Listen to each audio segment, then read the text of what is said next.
Happy anniversary, Francesca! Here is your gift, isang annulment paper at ang kahihiyang nararapat sa isang katulad mong marumi. Ang boses ni Mateo ay parang isang matalim na bubog na bumaon sa pandinig ni Francesca. Sa gitna ng nagniningning na ballroom ng kanilang mansyon sa Vigan, kung saan ang halimuyak ng mga sariwang bulaklak ay humahalo sa amoy ng mamahaling alak, tila huminto ang pag-ikot ng mundo. Hawak-hawak pa rin ni Francesca ang isang maliit na kahon ng velvet. Sa loob nito ay ang isang vintage na relos na buwan niyang pinag-ipunan at hinanap para iregalo sa kanilang ika-21 taon ng pagsasama. Ang kanyang mga daliri na bahagyang nanginginig sa pagod mula sa pag-aasikaso ng buong handaan ay lalong naghigpit sa hawak. Isang mapait na balintuna habang iniisip niya kung paano muling pagtitibayin ang kanilang sumpaan. Ang lalaking inalayan niya ng kanyang kabataan ay nakatayo sa harap niya puno ng puot at pandidiri ang mga mata. Mateo, ano bang sinasabi mo? Pabulong na tanong ni Francesca. Ang kanyang boses ay halos hindi lumabas sa kanyang tuyot na lalamunan. We are celebrating. Ang daming tao ang mga kaibigan natin. Celebration, no? Definitely we are celebrating your downfall, Francesca, singit ni Doña Consuelo. Ang matanda ay dahan-dahang lumapit ang tunog ng kanyang baston. Sa sahig na marmol ay parang bawat pintig ng kaba sa dibdib ni Francesca. Sa isang mabilis na galaw kinuha ng Donya ang isang tumpok ng mga retrato mula sa ibabaw ng piano at isinabog ang mga ito sa hangin. Ang kanyang mga papel ay dahan-dahang nalaglag parang mga itim na talulot ng bulaklak sa paanan ng mga bisita. Doon sa mga malalabo ngunit malinaw na anggulo ay makikita ang isang babaeng kamukhang-kamukha ni Francesca na lumalabas mula sa isang madilim na hotel kasama ang isang lalaking hindi kilala. Look at this, ang akala nating dakilang asawa ang santa ng mga De La Vega ay isang mapagpanggap na babae. Malakas na anunsyo ni Tita Chona, ang kilalang tsismosa sa Heritage District. Agad na itinaas ng mga bisita ang kanilang mga cellphone, tila mga buwitreng handang sumakmal sa bangkay ng dangal ni Francesca. Naramdaman ni Francesca ang pag-akyat ng init sa kanyang mukha. Hindi dahil sa galit kundi dahil sa sobrang kahihiyan. Ang bawat bulungan ng mga tao ay parang libu-libong karayom na tumutusok sa kanyang balat. Ang kanyang tuhod ay nanghina at sa isang iglap naramdaman niya ang isang malakas na puwersa na dumapo sa kanyang pisngi. Isang sampal. Napalingon ng kanyang ulo sa lakas ng tama. Ang paningin niya ay nagdilim at ang tanging narinig niya ay ang ugong sa loob ng kanyang tenga. Bumagsak ang kahon ng relos mula sa kanyang kamay, bumukas ito at gumulong ang mamahaling regalo sa sahig na yurakan ng sapatos ni Mateo. Don't you dare look at me with those innocent eyes, Francesca't sigaw ni Mateo. Ang kanyang mukha ay pulang-pula sa galit o marahil ay sa pag-arte. You cheated on me, you betrayed this family. Wala kang karapatan sa apelidong De La Vega. Dahan-dahang napaupo si Francesca sa malamig na marmol. Ang kanyang maringal na gown ay kumalat sa sahig tila isang sirang pakpak. Wala siyang mailabas na luha. Ang sakit ay masyadong malalim para sa ganoong mababaw na pagpapahayag. Ang tanging nararamdaman niya ay ang panlalamig ng kanyang mga kamay at ang mabilis na pagtibok ng kanyang puso na tila gustong kumawala sa kanyang tadyang. Mama, Mateo, please hindi totoo yan. You know me. Pagsusumamo niya ang kanyang mga mata, ay naghahanap ng kahit katiting na awa sa lalaking minahal niya ng higit sa 2 dekada. Ngunit walang awa kay Mateo. Nilapitan siya nito at hinawakan ng mahigpit sa braso, pilit siyang itinayo para lamang itulak muli. I know you now, Francesca. You are a gold digger who used my name. You think you can keep your father's land's number. Pipirmahan mo ang waiver na ito. Isusuko mo ang lahat o sisiguraduhin kong sa kulungan ang bagsak mo dahil sa pangangalo niya. And this, sabi ni Doña Consuelo habang dinadampot ang isang baso ng pulang alak. Sa harap ng lahat dahan-dahan niyang ibinuhos ang likido sa ulo ni Francesca. Ang malamig at malagkit na alak ay dumaloy sa kanyang maayos na buhok, pumatak sa kanyang noo at namantsahan ang puting tela ng kanyang damit. This is for the stain you brought to our family. You are nothing but a trash, Francesca. A piece of dirt we picked up from the mud. Sa gitna ng kahiyahiyang eksenang iyon, nanatiling nakatungo si Francesca. Ang bawat patak ng alak ay tila isang sumpa na humahapdi sa kanyang kaluluwa. Ngunit sa ilalim ng basang buhok at nakapikit na mga mata, May isang bagay na unti-unting nabubuo, isang malamig at matalim na pagkaunawa. Nakita niya sa gilid ng kanyang paningin ang sulyap ni Mateo kay Bianca, ang kanyang ampon na kapatid, na nakatayo sa likuran na may lihim na ngiti.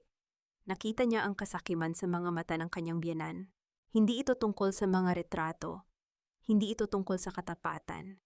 Ito ay tungkol sa lupa. Ito ay tungkol sa pera. Ito ay isang execution at siya ang biktima sa gitna ng entablado. Isang boses ang umalingaw-ngaw sa kanyang isipan, ang boses ng kanyang ama bago ito mamatay. Huwag mong hahayaang makita nila ang iyong pag-iyak, Francesca. Ang rosas ay may tinik hindi para manakit, kundi para protektahan ang sarili. Dahan-dahang itinaas ni Francesca ang kanyang mukha. Ang pulang alak ay parang dugo na dumadaloy sa kanyang pisngi, ngunit ang kanyang mga mata ay hindi na naghahanap ng awa. Tumingin siya ng diretso kay Mateo, isang tingin na nagpatahimik sa paligid. 21 taon. Mahinang simula ni Francesca, ang kanyang boses ay tila galing sa ilalim ng lupa. 21 years of serving you like a slave. 21 years of fixing your mess, of building this house from my own pocket. Ito ba talaga ang halaga ng lahat ng iyon? Mateo, isang pirasong papel at isang basong alak. Tumawa si Mateo, isang nakakangilong tunog. You are lucky I am not killing you right here. Now sign the papers. Sign it before I lose my patience. Sa gitna ng kaguluhan, isang lalaki ang lumabas mula sa anino ng malalaking haligi ng mansyon. Nakasuot siya ng isang dekalidad na itim na suit, ang kanyang aura ay puno ng awtoridad at misteryo. Ito si Attorney Joaquin Ortiz. Ang kanyang mga mata ay dumapo kay Francesca na nasa sahig, at sa isang saglit isang hindi maipaliwanag na emotion ang dumaan sa kanyang mukha. The papers are ready, Mr. De La Vega. Sabi ni Joaquin, ang kanyang boses ay malalim at walang emotion. But I think we should let Mrs. De La Vega rest for a moment. After all, she needs to be conscious when she gives up everything. Ngumisi si Mateo. Fine, dalhin niyo yan sa basement. I don't want to see her face while we enjoy the party. Bianca, honey, let's go. This place is finally starting to smell clean. Habang kinaladkad si Francesca ng mga bodyguard patungo sa madilim na silong ng mansyon, narinig niya ang muling pagtugtog ng masayang musika sa itaas. Ang tawanan ni Mateo at Bianca ay humahalo sa ingay ng mga kubyertos. Nang marating ang dulo ng hagdanan patungo sa basement, itinulak siya sa loob ng isang maliit at madilim na silid na amoy amag at luma. Ang pinto ay sinarado at nilock mula sa labas. Sa katahimikan ng dilim, doon lamang hinayaan ni Francesca na manginig ang kanyang buong katawan. Niyakap niya ang kanyang sarili, ang kanyang mga daliri ay bumaon sa kanyang basang balikat. Ngunit sa halip na hikbi, isang tuyong tawa ang lumabas sa kanyang mga labi. Ito na ba ang katapusan? Ito na ba ang hantungan ng lahat ng kanyang pagsasakripisyo? Ang mabulok sa dilim, habang ang mga taong pinakain niya ay nagsasaya sa kanyang paghihirap. Habang nakasandal sa malamig na pader, naramdaman niya ang isang matigas na bagay sa loob ng kanyang nakatagong bulsa sa gown. Isang maliit na digital recorder. Ang recorder na palagi niyang dala para sa kanyang mga business meetings na hindi niya sinasadyang noon nang magsimula ang gulo. Sa gitna ng kanyang pagkawasak, isang katanungan ang pabalik-balik na umuukit sa kanyang diwa. Mateo, Doña Consuelo, handa na ba kayo? Dahil kapag lumabas ako sa dilim na ito, titiyakin kong ang bawat patak ng alak na ibinuhos niyo sa akin ay magiging luha ng dugo para sa inyo. Ngunit paano niya gagawin iyon kung ang tanging taong maaari niyang hingan ng tulong ay ang abogado ni Mateo na si Joaquin? At paano kung si Joaquin ay mas mapanganib pa kaysa sa mga taong nagkulong sa kanya? Ate Francesca, are you okay? Diyos ko, ang amoy dito. Bakit nila ginawa ito sa'yo? Ang boses ni Bianca ay parang isang malambot na kumot sa gitna ng nagyayelong gabi. Sa gitna ng dilim ng basement, nakita ni Francesca ang liwanag mula sa pintuan na bahagyang bumukas. Doon nakatayo si Bianca, ang kapatid na itinuring niyang sariling dugo. Ang batang mamatay na sa gutom sa kalsada kung hindi niya kinupkop at pinag-aral. Dahan-dahang lumapit si Bianca, dala ang isang basong tubig at isang malinis na tuwalya. Lumuhod siya sa harap ni Francesca, ang kanyang mga mata ay puno ng luha. Ate, kinuha ko ang susi kay Nanay Rosa Sandali lang ako dito, baka mahuli ako ni Mateo. Bakit kanila pinagbibintangan ng ganoon? Alam kong hindi mo magagawa yon. Naramdaman ni Francesca ang bahagyang pagluwag ng buhol sa kanyang dibdib. Sa gitna ng pagtataksil ng asawa, mayroon pa ring isang taong naniniwala sa kanya. Bianca, salamat. Akala ko mag-isa na lang ako. Ang kanyang boses ay nanginginig punong-puno ng pasasalamat. Please, kailangan mo akong tulungan. Sa ilalim ng kutsyon sa kwarto ko, may nakatagong maliit na bag. Nandoon ang passport ko at ang dokumento ng lupa sa Vegan Heritage Site. Yun na lang ang tanging paraan para makaalis kami ni Angel dito. Kunin mo yun, itago mo muna. Huwag mong hahayaang mahanap ni Mateo. Hinawakan ni Bianca ang kamay ni Francesca mahigpit at tila nangangako. Gagawin ko ate, kahit anong mangyari poprotektahan kita. Hahanap ako ng paraan para makatakas kayo. Ilang oras ang lumipas sa loob ng malamig na silid. Ang bawat segundo ay tila isang taon para kay Francesca. Ang tanging nagpapanatili sa kanyang katinuan ay ang pag-asang dala ni Bianca. Ngunit ang katahimikan ay muling nabasag nang marinig niya ang mabibigat na yabag ng sapatos na pababa sa hagdan. Hindi ito ang magaan na hakbang ni Bianca. Ito ay ang marahas na tunog ng awtoridad ni Mateo. Bumukas ang pinto nang malakas tumama ang kahoy sa pader na lumikha ng isang nakakangilong ingay. Pumasok si Mateo, ngunit sa pagkakataong ito hindi siya nag-iisa. Sa tabi niya nakatayo si Bianca. Ngunit wala na ang mga luha sa kanyang mga mata. Wala na ang pag-aalalang ipinakita niya kanina. Suot ni Bianca ang isang kulay pulang silk robe, ang paboritong robe ni Francesca na regalo pa ng kanyang ama. Ang paraan ng pagtayo niya, ang paraan ng paghawak niya sa braso ni Mateo ay puno ng pagmamay-ari. Looking for this ate, inangat ni Bianca ang kanyang kamay. Hawak niya ang passport ni Francesca at ang mga dokumentong hiningi nito. May kasamang mapait na tawa ang kanyang bawat salita. Ang daling mauto ng isang taong desperada, di ba? Tila tumigil ang pagtibok ng puso ni Francesca. Ang hangin sa basement ay biglang naging masyadong manipis para sa kanyang baga. Bianca, bakit mo ginagawa ito? Pinagkatiwalaan kita. Itinuring kitang kapatid. Kapatid! Lumapit si Bianca kay Francesca, ang kanyang mukha ay puno ng matagal ng kinimkim na inggit. Lagi mo na lang akong binibigyan ng mga tira-tira mo, Francesca. Ang mga lumang damit mo, ang mga lumang gamit mo, pati ang buhay mo gusto kong maranasan. But look at you now. Ikaw ang nasa sahig, at ako ang reyna ng bahay na ito. You were born rich, but you were born weak. I deserve this life more than you ever did. Inabot ni Bianca ang mga dokumento kay Mateo. Hinalikan siya ni Mateo sa noo sa harap mismo ni Francesca, isang halik na mas masakit pa sa sampal na tinanggap niya kanina. Good job, babe, sabi ni Mateo habang binubuklat ang passport ni Francesca. Now wala ka ng takas, Francesca. You have no identity. You have no properties. You have nothing but your name, and even that is dragged through the mud. Mateo, maawa ka. Ang kapatid ko. Paano niyo nagawa ito? Hikbi ni Francesca, ang kanyang pagkatao ay tila unti-unting nadudurog. Kapatid, tumawa si Mateo, ang kanyang boses ay puno ng gaslighting na nakakasulasok. Wala kang kapatid dito, Francesca. At huwag mong sisihin si Bianca. Ikaw ang may salanan. Kung hindi ka naging napakalamig na asawa, kung hindi ka naging masyadong matalino para sa sarili mo, baka hindi kami naghanap ng init sa isa't isa. You pushed us to do this. Lumapit si Bianca sa isang malaking salamin na nakasandal sa pader ng basement, isang lumang kagamitan na itatapon na sana. Hinaplos niya ang kanyang suot na silk robe, tinitingnan ng sarili nang may labis na paghanga. Bagay sa akin, di ba Mateo, parang ginawa talaga ito para sa akin. Everything in this house belongs to you now, Bianca. Sagot ni Mateo habang nakatingin ng matalim kay Francesca. At ikaw, Francesca, dito ka muna. Mag-isip ka kung paano mo pipirmahan ang huling waiver. Kapag hindi mo ginawa, baka makalimutan kung may anak tayong naghihintay sa taas. Huwag mong idadamay si Angel. Sigaw ni Francesca, pilit na tumatayo kahit nanghihina. Ngunit bago siya makalapit, itinulak siya ni Mateo pabalik sa sulok. Lumbas ang dalawa, ang tunog ng kanilang tawanan ay unti-unting nawawala habang paakyat sila ng hagdan. Ang pinto ay muling sinarado. Narinig ni Francesca ang tunog ng susi na umiikot sa kandado isang tunog na tila naghihiwalay sa kanya mula sa mundo ng mga buhay. Naiwan si Francesca sa gitna ng kadiliman yakap ang kanyang mga tuhod.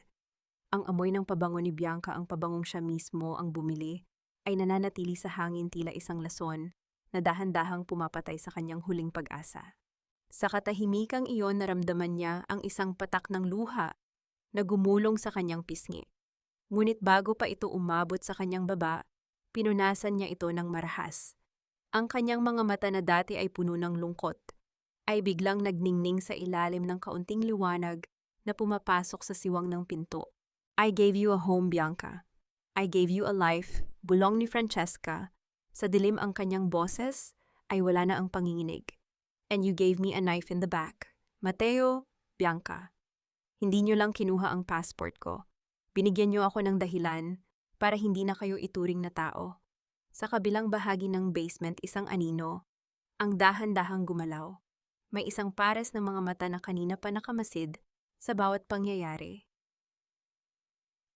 Ang katahimikan sa loob ng silong ay tila isang mabigat na kumot na dahan-dahang sumasakal kay Francesca. Sa bawat paghinga niya, ang amoy ng lumang kahoy at alikabok ay humahalo sa pait ng kanyang sariling luhang tuyo na sa kanyang pisngi. Ngunit sa gitna ng kadilimang iyon, narinig niya ang isang tunog na hindi dapat naroon, ang mahinang kalansing ng bakal na dahan-dahang umiikot sa kandado ng pinto. Hindi ito ang marahas na kalabog ni Mateo. Hindi rin ito ang mapaglarong pagpihit ni Bianca. Ang tunog ay maingat tila isang magnanakaw na ayaw magising ang gabi. Dahan-dahang bumukas ang pinto at isang matangkad na anino ang humarang sa kakarampot na liwanag mula sa labas. Pumasok ang amoy ng mamahaling tabako at pabangong panlalaki na may halong lamig ng ulan. Si Attorney Joaquin Ortiz. Nanatili siyang nakatayo malapit sa pintuan, ang kanyang mga mata ay tila nag-aapoy sa gitna ng dilim habang nakatingin sa kaawa-awang kalagayan ni Francesca. You look pathetic, Mrs. De La Vega. Ang kanyang boses ay malalim, walang emosyon, ngunit bawat salita ay tila may bigat na hindi maipaliwanag. Hindi kumilos si Francesca mula sa kanyang pagkakasandal sa pader. Inangat niya ang kanyang tingin at kahit sa gitna ng panghihina ang kanyang mga mata ay nanatiling matalim. Naparito ba kayo para saksihan ang tagumpay ng kliyente ninyo, Attorney, o baka naman gusto ninyong makita kung gaano kabilis mawasak ang isang De La Vega? Humakbang si Joaquin palapit. Ang tunog ng kanyang sapatos sa sahig na semento ay tila isang metronome na nagbibilang ng nalalabing oras ni Francesca. Huminto siya sa harap nito at dahan-dahang yumuko sapat na para maramdaman ni Francesca ang init ng kanyang hininga. Your husband is a fool, but you are a mystery, bulong ni Joaquin. Inabot niya ang mukha ni Francesca at sa isang sandaling tila tumigil ang mundo. Naramdaman ni Francesca ang dulo ng mga daliri ng abogado na humaplos sa mantsa ng alak sa kanyang pisngi. Ang haplos na iyon ay hindi malupit, ngunit hindi rin ito matatawag na banayad. Bakit hinayaan ng isang matalinong babaeng katulad mo na dalahin ka sa ganitong sitwasyon? Is this part of your plan? O talagang naging bulag ka lang sa pag-ibig? Tinabig ni Francesca ang kamay ni Joaquin. Don't touch me. You are part of this. Ikaw ang naghanda ng mga papeles na kukuha sa lahat ng pinaghirapan ko. Tumayo ng tuwid si Joaquin at naglabas ng isang maliit na bagay mula sa kanyang bulsa. Isang lumang pitaka na gawa sa katad. I am a lawyer, Francesca. I go where the money and the power are. Pero may isang bagay na hindi alam ni Mateo. Inilapag niya ang pitaka sa tabi ni Francesca. I knew your father at alam ko rin kung ano ang tunay na halaga ng mansyong ito. Napakunot ang noo ni Francesca. Ano ang kinalaman mo sa tatay ko? Hindi iyon ang dapat mong itanong ngayon, sagot ni Joaquin, habang dahan-dahang naglalakad pabalik sa pinto. Ang dapat mong itanong ay kung bakit ang isang katulad ko, na dapat ay nagdiriwang kasama nila sa itaas, ay nandito sa basement para bigyan ka ng pagkakataon. Pagkakataon para saan? Humarap muli si Joaquin bago lumabas. Para sa paghihigante, pero babalaan kita, Francesca. Ang tulong ko ay may kapalit. And trust me, it's a price you might find harder to pay than your properties. Inilabas ni Joaquin ang isang maliit makinis na cellphone, hindi ang mamahaling smartphone na kinuha sa kanya, kundi isang simpleng unit na mahirap i-trace. Inilapag niya ito sa ibabaw ng pitaka. May isang numero lang dyan, call me kapag handa ka ng sunugin ang lahat, sabi ni Joaquin. Bago niya tuluyang isara ang pinto, muli siyang lumingon. By the way, your daughter Angel, she's safe for now. Nanay Rosa is with her. Pero hanggang kailan yun ang hindi ko masisiguro. Naiwan muli si Francesca sa dilim, ngunit sa pagkakataong ito, ang kanyang mga kamay ay hindi na nakayakap sa kanyang tuhod. Dahan-dahan niyang inabot ang cellphone. Ang malamig na gadget sa kanyang palad ay tila isang buhay na baga na nagbibigay ng init sa kanyang nanlalamig na pagkatao. Binuksan niya ang pitaka ng kanyang ama. Sa loob nito may isang maliit na litrato, isang litrato ni Joaquin noong bata pa ito, kasama ang isang babaeng pamilyar ang mukha kay Francesca. Isang babaeng dati ay nanilbihan sa mansyon bago ito biglang naglaho maraming taon na ang nakalilipas. Isang matinding kilabot ang dumaan sa likod ni Francesca. Si Joaquin Ortiz ay hindi lang basta abogado. Siya ay isang sugat mula sa nakaraan ng mga De La Vega na matagal na nilang pilit na ibinabaon. Biglang narinig ni Francesca ang isang malakas na sigaw mula sa itaas. Ang boses ni Mateo puno ng galit at kalasingan. Nasaan ang susi, Bianca, sabi ko. Huwag mong hahayaan na may lumapit sa silong.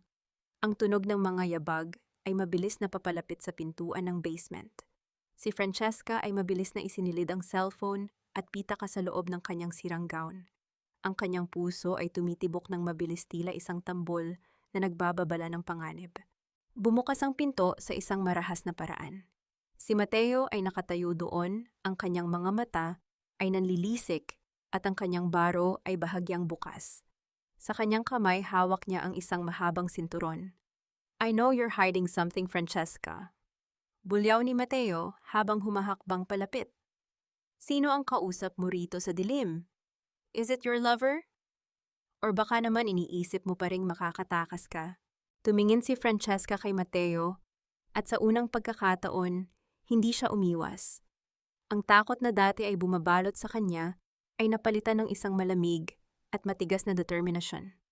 Wala akong itinatago, Mateo. Maliban sa katotohanang ikaw ang pinakamalaking pagkakamali ng buhay ko. Sa sobrang galit itinaas ni Mateo ang sinturon. Ngunit bago pa ito lumanding sa balat ni Francesca, isang boses ang narinig mula sa intercom ng basement. Mr. De La Vega, the bank representative, is here. They are asking for the original title of the vegan property, now. Ang boses ni Joaquin ay kalmado, tila walang nangyayari. Natigilan si Mateo. Tumingin siya kay Francesca ng may halong pandidiri bago ito tumalikod at lumabas. Hindi pa tayo tapos.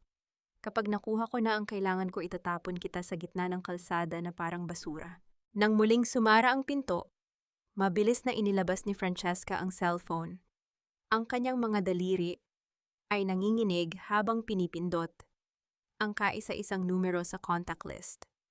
Hello, ang boses sa kabilang linya ay malamig at pamilyar. Joaquin?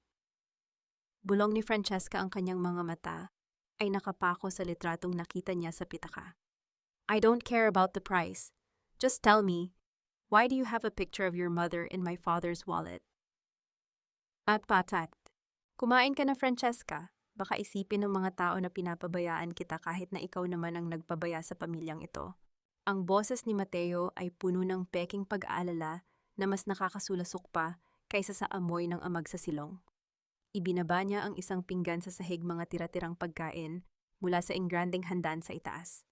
May mga buto ng manok, malamig na kanin, at tirang sarsa na tila dumi sa paningin ni Francesca.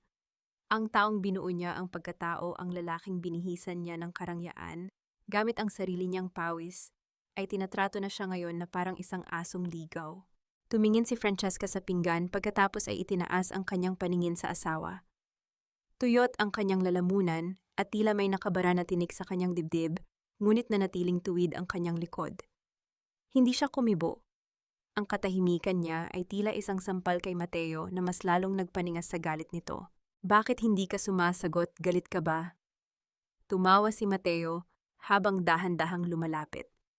Alam mo, Francesca, nag-aalala na ang mga tao sa itaas. Sabi ko sa kanila, medyo hindi maganda ang takbo ng isip mo, kaya kailangan mong magpahinga rito. At alam mo ba ang sabi nila? Kakaawa naman si Mateo, nagtitiis sa isang asawang baliw at taksil. You're crazy, Francesca. Iyon na ang katotohanan ngayon. Baliw. Sa wakas ay nagsalita si Francesca, ang kanyang boses ay mahina ngunit matalim gaya ng isang labaha. Baliw ako dahil hinayaan kitang ubusin ang pera ko. Baliw ako dahil naniwala akong may puso ka. No, you're crazy because you think you can win, singhal ni Mateo habang nilalapit ang kanyang muka. Si Angel, alam mo ba ang sabi niya kanina, tinanong niya kung nasaan ang mama niya. Sabi ko umalis ka na. Sabi ko iniwan mo kami dahil may iba kang mahal. At alam mo ba ang ginawa ng anak mo, umiyak siya, Francesca. Pero hindi dahil namimiss ka niya, kundi dahil natatakot siya sa iyo. Everyone outside knows you're a slut. Even your own daughter is better off without a mother like you. Naramdaman ni Francesca ang isang matinding kirot sa kanyang puso. Tila may 1,000 muikim na sabay-sabay na bumaon sa kanyang kalamnan. Ang paggamit ni Mateo kay Angel para saktan siya ay ang pinakamabababang uri ng pagpapahirap. Nais niyang sumigaw, nais niyang sugurin ang lalaki, ngunit pinigil niya ang kanyang sarili. Ang kanyang mga kamay ay lihim na napakuyom sa ilalim ng kanyang gown hanggang sa bumaon ang kanyang mga kuko sa sariling palad. Dahan-dahan niyang inabot ang 1 kutsara na kasama sa pinggan ng tira-tirang pagkain. Hindi niya ito ginamit para kumain. Sa halip ng mapalingon si Mateo para ayusin ang kanyang buhok sa harap ng isang maliit na siwang ng liwanag, mabilis na itinago ni Francesca ang kutsara sa ilalim ng kanyang lumang kutsyon. Ito ang kanyang munting sandata, 1 piraso ng bakal na magpapaalala sa kanya na kailangan niyang mabuhay. Hindi ka magtatagumpay, Mateo, bulong ni Francesca habang tinitiis ang panunuyo ng kanyang mga mata. Ang bawat kasinungalingang itinanim mo sa isip ni Angel, ako mismo ang bubunot niyan balang araw. Tumawa lang si Mateo, isang tunog na puno ng paghamak, bago niya sinipa ang pinggan ng pagkain palapit sa paanan ni Francesca. Kumain ka na lang, kailangan mong magkaroon yung lakas para bukas. Dahil bukas pipirmahan mo ang lahat ng kailangan ko o baka tuluyan ko nang ipakalimot kay Angel na nagkaroon siya ng ina. Nang muling sinarado ni Mateo ang pinto at bumalik ang kadiliman, naramdaman ni Francesca ang panginginig ng kanyang buong katawan. Ngunit bago pa siya tuluyang lamunin ng kawalan ng pag-asa, naramdaman niya ang pag-vibrate ng itinagong cellphone sa kanyang bulsa. Isang mensahe mula kay Joaquin ang lumitaw sa maliit na screen. Ang bawat letra ay tila isang lifeline sa gitna ng malalim na karagatan. The house is sold to the Canadians. Everything is in place. But they need one more thing to finalize the transfer of the offshore accounts. I need your final fingerprint on the digital vault. Tomorrow is the only chance. Be ready to play the victim one last time. Napahigpit ang hawak ni Francesca sa cellphone. Ang panganib ay lalong tumitindi. Kung malalaman ni Mateo ang tungkol sa bentahan ng bahay bago siya makatakas, tiyak na kamatayan ang naghihintay sa kanya. Ngunit kung magtatagumpay siya, maiiwan ang mga De La Vega na walang kahit isang kusing sa ilalim ng kanilang pangalan. Sa gitna ng kadiliman, tinitigan ni Francesca ang pinto ng silong. Sa itaas, naririnig niya ang marahas na pagtawa ni Bianca at ang kalansing ng mga baso. Ang bawat ingay ng kanilang kasiyahan ay tila isang udyok sa kanya na huwag sumuko. Dahan-dahan niyang inilabas ang kutsarang itinago niya. Gagamitin niya ito hindi para lumaban ng pisikal, kundi para itala sa pader ng kanyang isipan. Ang bawat segundong tiniis niya ang impyernong ito. Maya-maya narinig niya ang mahinang kalos ng isang papel na idinaan sa ilalim ng pinto. Isang maliit na guhit ang nakasulat doon, tila gawa ng kamay ng isang bata. Isang larawan ng 2 tao na magkahawak kamay, isang malaki at isang maliit. Sa ibaba nito, may nakasulat na 2 salita, Mama sorry. Ang puso ni Francesca ay tila sumabog sa sakit at pangungulila. Si Angel, ang kanyang anak, ay nasa kabilang panig lang ng pader na ito, biktima rin ng mga kasinungalingan ni Mateo. Wait for me, Angel, bulong ni Francesca habang hinahalikan ang piraso ng papel. Malapit na tayong makalaya. Ngunit sa sandaling iyon, isang panibagong yabag ang narinig niya. Hindi ito si Mateo. Ito ay ang mabagal at kalkuladong hakbang ni Bianca. Narinig niya ang bulong nito sa labas ng pinto, isang boses na puno ng lason at panunukso. Ate, alam kong gising ka pa. May sorpresa ako sa iyo. Bukas hindi lang ang bahay na ito ang mawawala sa iyo. Pati ang huling alaala ni Angel tungkol sa iyo buburahin ko na. Huwag kang matakot, Hija. Ako ito ang Nanay Rosa mo. Ang boses na iyon ay parang isang mainit na haplos sa gitna ng nagyayalong gabi ng kaluluwa ni Francesca. Sa kailaliman ng gabi kung kailan ang buong mansyon ay tila nahihimbing na, sa ilalim ng bigat ng kanilang mga kasalanan dahan-dahang bumukas ang pinto ng silong. Pumasok ang isang matandang babae na may dalang maliit na lampara at isang mangkok ng mainit na sabaw. Si Nanay Rosa ang nagsilbing kanlungan ni Francesca mula noong unang araw na tumapak siya sa bahay na ito bilang isang bagong kasal. Ang matanda ay bahagi na ng mga pader ng Mansyong de la Vega, saksi sa lahat ng luha, lahat ng lihim, at lahat ng dugong dumanak sa likod ng mga nakasara na pinto. Dahan-dahang lumapit ang matanda at naupo sa tabi ni Francesca sa sahig. Kailangan mong kumain, Francesca. Huwag mong hayaang ubusin ng gutom ang lakas mo. Kailangan mo iyan para sa laban na darating. Naramdaman ni Francesca ang panunuyo ng kanyang mga mata habang tinatanggap ang mangkok. Ang init ng sabaw ay unti-unting gumigising sa kanyang nananamlay na katawan. Nanay Rosa, bakit niyo pa ako tinutulungan? Mapapahamak lang kayo kapag nalaman ni Doña Consuelo. Isang mapait na ngiti ang gumuhit sa kulubot na mukha ni Nanay Rosa. Ang pamilyang ito ay matagal na ring naging malupit sa akin, Hija. Akala nila ay nakalimot na ako dahil matanda na ako, pero ang mga mata ko ay nakakakita pa rin ng malinaw. Inabot ni Nanay Rosa ang isang lumang suklay mula sa kanyang bulsa. Sa gitna ng dilim, dahan-dahan niyang sinuklay ang magulo at madungis na buhok ni Francesca. Ang bawat hagod ay tila nagtatanggal ng bigat sa puso ng dalaga. Ito ang sandaling naramdaman muli ni Francesca na siya ay isang tao at hindi lang isang basurang itinapon sa ilalim ng bahay. Alam mo ba, Francesca, simulang bulong ng matanda ang kanyang tinig, ay tila nanggagaling sa kailaliman ng kasaysayan. Hindi si Doña Consuelo ang tunay na reyna ng bahay na ito noon. May isang babaeng mas karapat-dapat sa kanya, si Elara, ang ina ni Joaquin. Natigilan si Francesca sa paghigop ng sabaw. Si Attorney Joaquin ang kinalaman ng ina niya rito. Si Elara ang tunay na mahal ng yumaong Don de la Vega. Pagpapatuloy ni Nanay Rosa, ang kanyang boses ay nanginginig sa emosyon. Ngunit dahil sa kapangyarihan at pagiging gahaman ni Consuelo, ginamit niya ang lahat ng paraan para sirain ang dangal ni Elara. Pinalabas niyang taksil ang babae, pinalayas sa gitna ng ulan habang daladala ang bata sa kanyang sinapupunan. Pinanood ni Consuelo kung paano mamatay si Elara sa hirap at pangungulila. Napahawak si Francesca sa kanyang dibdib. Ang kwento ni Elara ay tila isang anino ng sarili niyang kapalaran. Ang paraan ng pagdurog sa dangal, ang pagpapaalis, ang paninira, ito, ang paulit-ulit na laro ng mga de la Vega. Kaya huwag kang magtaka kung bakit nandito si Joaquin. Bulong ni Nanay Rosa habang itinitigil ang pagsusuklay. Hindi siya naparito para maging abogado ni Mateo. Naparito siya para kunin ang hustisyang ipinagkait sa kanyang ina. At ikaw, Francesca, ikaw ang susi niya. Naramdaman ni Francesca ang isang matinding koneksyon sa lalaking dati ay itinuring niyang kaaway. Ang kanilang mga galit ay nagmula sa iisang ugat, sa iisang babaeng nakaupo sa trono ng kasamaan sa itaas. Ang mga alahas na kinuha ni Consuelo sa iyo kanina, sabi ni Nanay Rosa habang inilalapit ang kanyang mukha kay Francesca.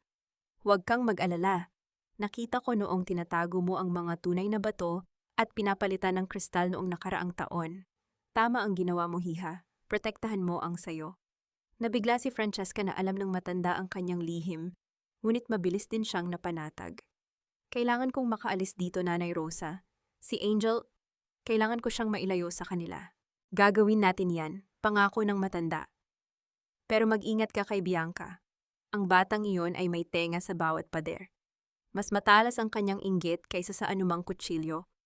Bago pa makasagot si Francesca, narinig nila ang isang mahinang kaluskos ng tela sa labas ng pinto. Isang anino ang dumaan sa siwang ng ilaw sa ilalim ng pintuan ng silong. Agad na hinipan ni Nanay Rosa ang maliit na lampara. Naghari muli ang kadiliman sa loob ng silid. Narinig ni Francesca ang sarili niyang mabilis na paghinga. Ang katahimikan ay tila isang kaaway na nag-aabang sa susunod na mangyayari. Ate Nanay Rosa. Ang boses ni Bianca ay mahina, tila isang bulong na puno ng pagduda. Alam kong may kausap ka rito, ate. Huwag mo nang itago. Naramdaman ni Francesca ang kamay ni Nanay Rosa na humawak sa kanyang braso nagpapahiwatig na manahimik. Ang tunog ng giling ng susi sa labas ay tila isang babala. Sa kabilang panig ng pinto narinig nila ang paghinga ni Bianca, ang paghinto nito at ang mahinang tunog ng kanyang pag-alis. Ngunit alam ni Francesca na hindi pa tapos ang panganib. Ang bawat salitang binitiwan ni Nanay Rosa ay narinig kaya ni Bianca. Kailangan ko nang umalis! Bulong ni Nanay Rosa nang masiguro niyang wala na ang anino. Magtiwala ka kay Joaquin, Francesca. Siya ang magiging bagyo na gigiba sa mansyong ito, pero kailangan mong matutong sumabay sa hangin. Nang muling sinarado ni Nanay Rosa ang pinto, naiwan si Francesca na may panibagong lakas. Ang sabaw ay nagbigay ng init sa kanyang tiyan, ngunit ang kwento ng nakaraan ay nagbigay ng apoy sa kanyang kaluluwa. Tiningnan niya ang madilim na kisame, tila nakikita ang mukha ni Doña Consuelo sa itaas. Ngayon hindi na siya natatakot. Alam na niya kung bakit siya narito. Hindi siya biktima ng tadhana, siya ang kasangkapan ng katarungan. Ngunit sa gitna ng kanyang pag-iisip, muling nag-vibrate ang cellphone sa kanyang bulsa. Isang text mula kay Joaquin, ngunit sa pagkakataong ito, hindi ito tungkol sa plano. Bianca is suspicious. She's heading to your room to check the hidden floorboard. I can't stop her without revealing myself. Move fast, Francesca. If she finds the recordings tonight, tomorrow won't happen. Ang dugo ni Francesca ay tila nagyelo.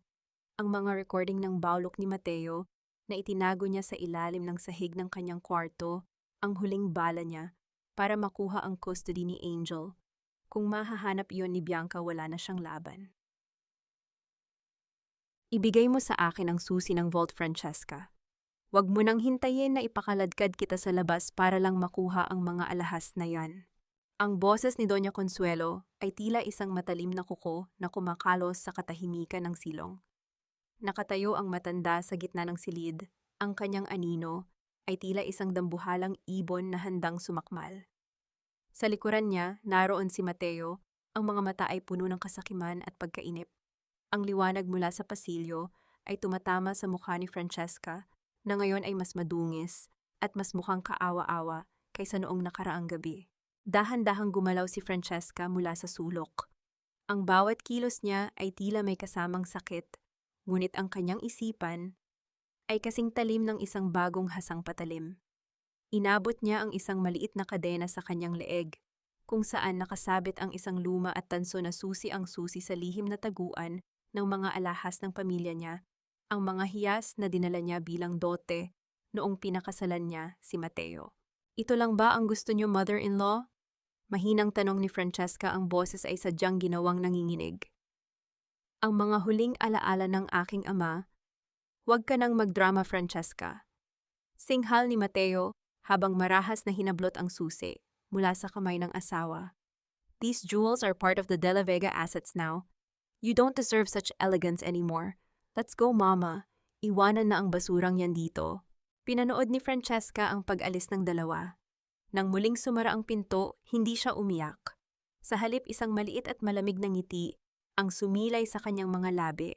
Naalala niya ang gabi isang taon na ang nakalilipas nang mapansin niyang unti-unting ninanakaw ni Mateo ang kanyang mga pera para sa sugal. Noong gabing iyon, sa ilalim ng liwanag ng isang maliit na kandila, dahan-dahan niyang tinanggal ang bawat tunay na brilyante at sapiro mula sa kanilang mga setting at pinalitan ang mga ito ng mga di-kalidad na kristal at salamin, mga alahas na huwad gaya ng pag-ibig ni Mateo sa kanya. Ang mga tunay na bato ay ligtas na nakatago sa isang lugar na hinding-hindi nila maiisip. Ang susing ibinigay niya ay susi lamang patungo sa isang malaking kasinungalingan. Sa itaas, narinig ni Francesca ang malakas na pagbukas ng vault sa kanilang kwarto. Naririnig niya ang mga bulalas ng tuwa ni Doña Consuelo at Mateo habang inilalabas ang mga kwintas at hikaw na akala nila ay magliligtas sa kanila mula sa pagkakautang. Diyos ko, Mateo, look at the spark of these diamonds. Makakabayad na tayo sa mga utang mo sa kasino at may matitira pa para sa celebration mo bukas. Ang tinig ng Donya ay puno ng gahaman na kagalakan. Ngunit ang katahimikan ni Francesca ay muling nabasag ng isang nakakatakot na tunog mula sa direksyon ng kanyang silid. Ang marahas na paghila ng mga floorboards. ang kalansing ng mga gamit na itinatapon. Si Bianca. Alam ni Francesca na hinahanap na ni Bianca ang mga recording. Ang kanyang puso ay tumibok ng mas mabilis, tila isang ibon na nakakulong sa hawla. Kung mahahanap ni Bianca ang ebidensya ng pambubugbog ni Mateo, mawawalan ng bisa ang lahat ng plano niya para sa protection ni Angel. Nasaan na yon? Alam kong itinago mo dito, ate. Ang sigaw ni Bianca ay umalingaw-ngaw sa mga pader, tila abot hanggang sa basement. Sa gitna ng kanyang kaba naramdaman ni Francesca ang pag-vibrate ng cellphone sa kanyang bulsa. Isang text mula kay Joaquin. Joaquin, Doña Consuelo is calling for an appraiser now. You have 30 minutes before they find out the jewels are fake. And Bianca is getting close to the hidden board. I'm coming in to help them with the inventory. Hold on, Francesca. Hindi nagtagal narinig ni Francesca ang muling pagbukas ng pinto ng basement. Pero hindi ito si Mateo. Si Joaquin Ortiz ang pumasok kasunod si Bianca, na mukhang frustrated at pagod sa paghahanap. Attorney, can you believe this? Pinagtataguan pa rin tayo ng babaeng ito. Turo ni Bianca kay Francesca habang hingal na hingal. I checked the floorboards, I checked the closet. Wala doon ang mga recordings. Lumapit si Joaquin kay Francesca, ang kanyang mga mata ay walang mababasang emosyon. Tumayo siya sa pagitan ni Bianca at ng sulok kung saan nakaupo si Francesca. Sa isang mabilis na galaw na hindi napansin ni Bianca, itinago ni Joaquin ang isang maliit na memory card sa ilalim ng isang basahang malapit sa paa ni Francesca. Maybe she didn't hide them in the room, Bianca, malamig na sabi ni Joaquin. Maybe she's smarter than you think. Now leave us for a moment. Doña Consuelo wants you to help her prepare the jewelry for the appraiser. This is your chance to shine right. Wear the necklace. Show them you are the new queen. Nagliwanag ang mukha ni Bianca sa ideyang isuot ang mga alahas. You're right, attorney. Hayaan mo na ang talunang yan dyan. Mateo is waiting for me anyway. Nang makaalis si Bianca, naiwan si Joaquin at Francesca. Walang salitang binitawan si Joaquin, ngunit ang kanyang presensya ay tila isang pader na nagbibigay ng proteksyon. Dahan-dahan niyang inayos ang kanyang necktie, ang kanyang mga mata ay nakatitig sa pinto para masigurong walang nakikinig. The recordings are safe.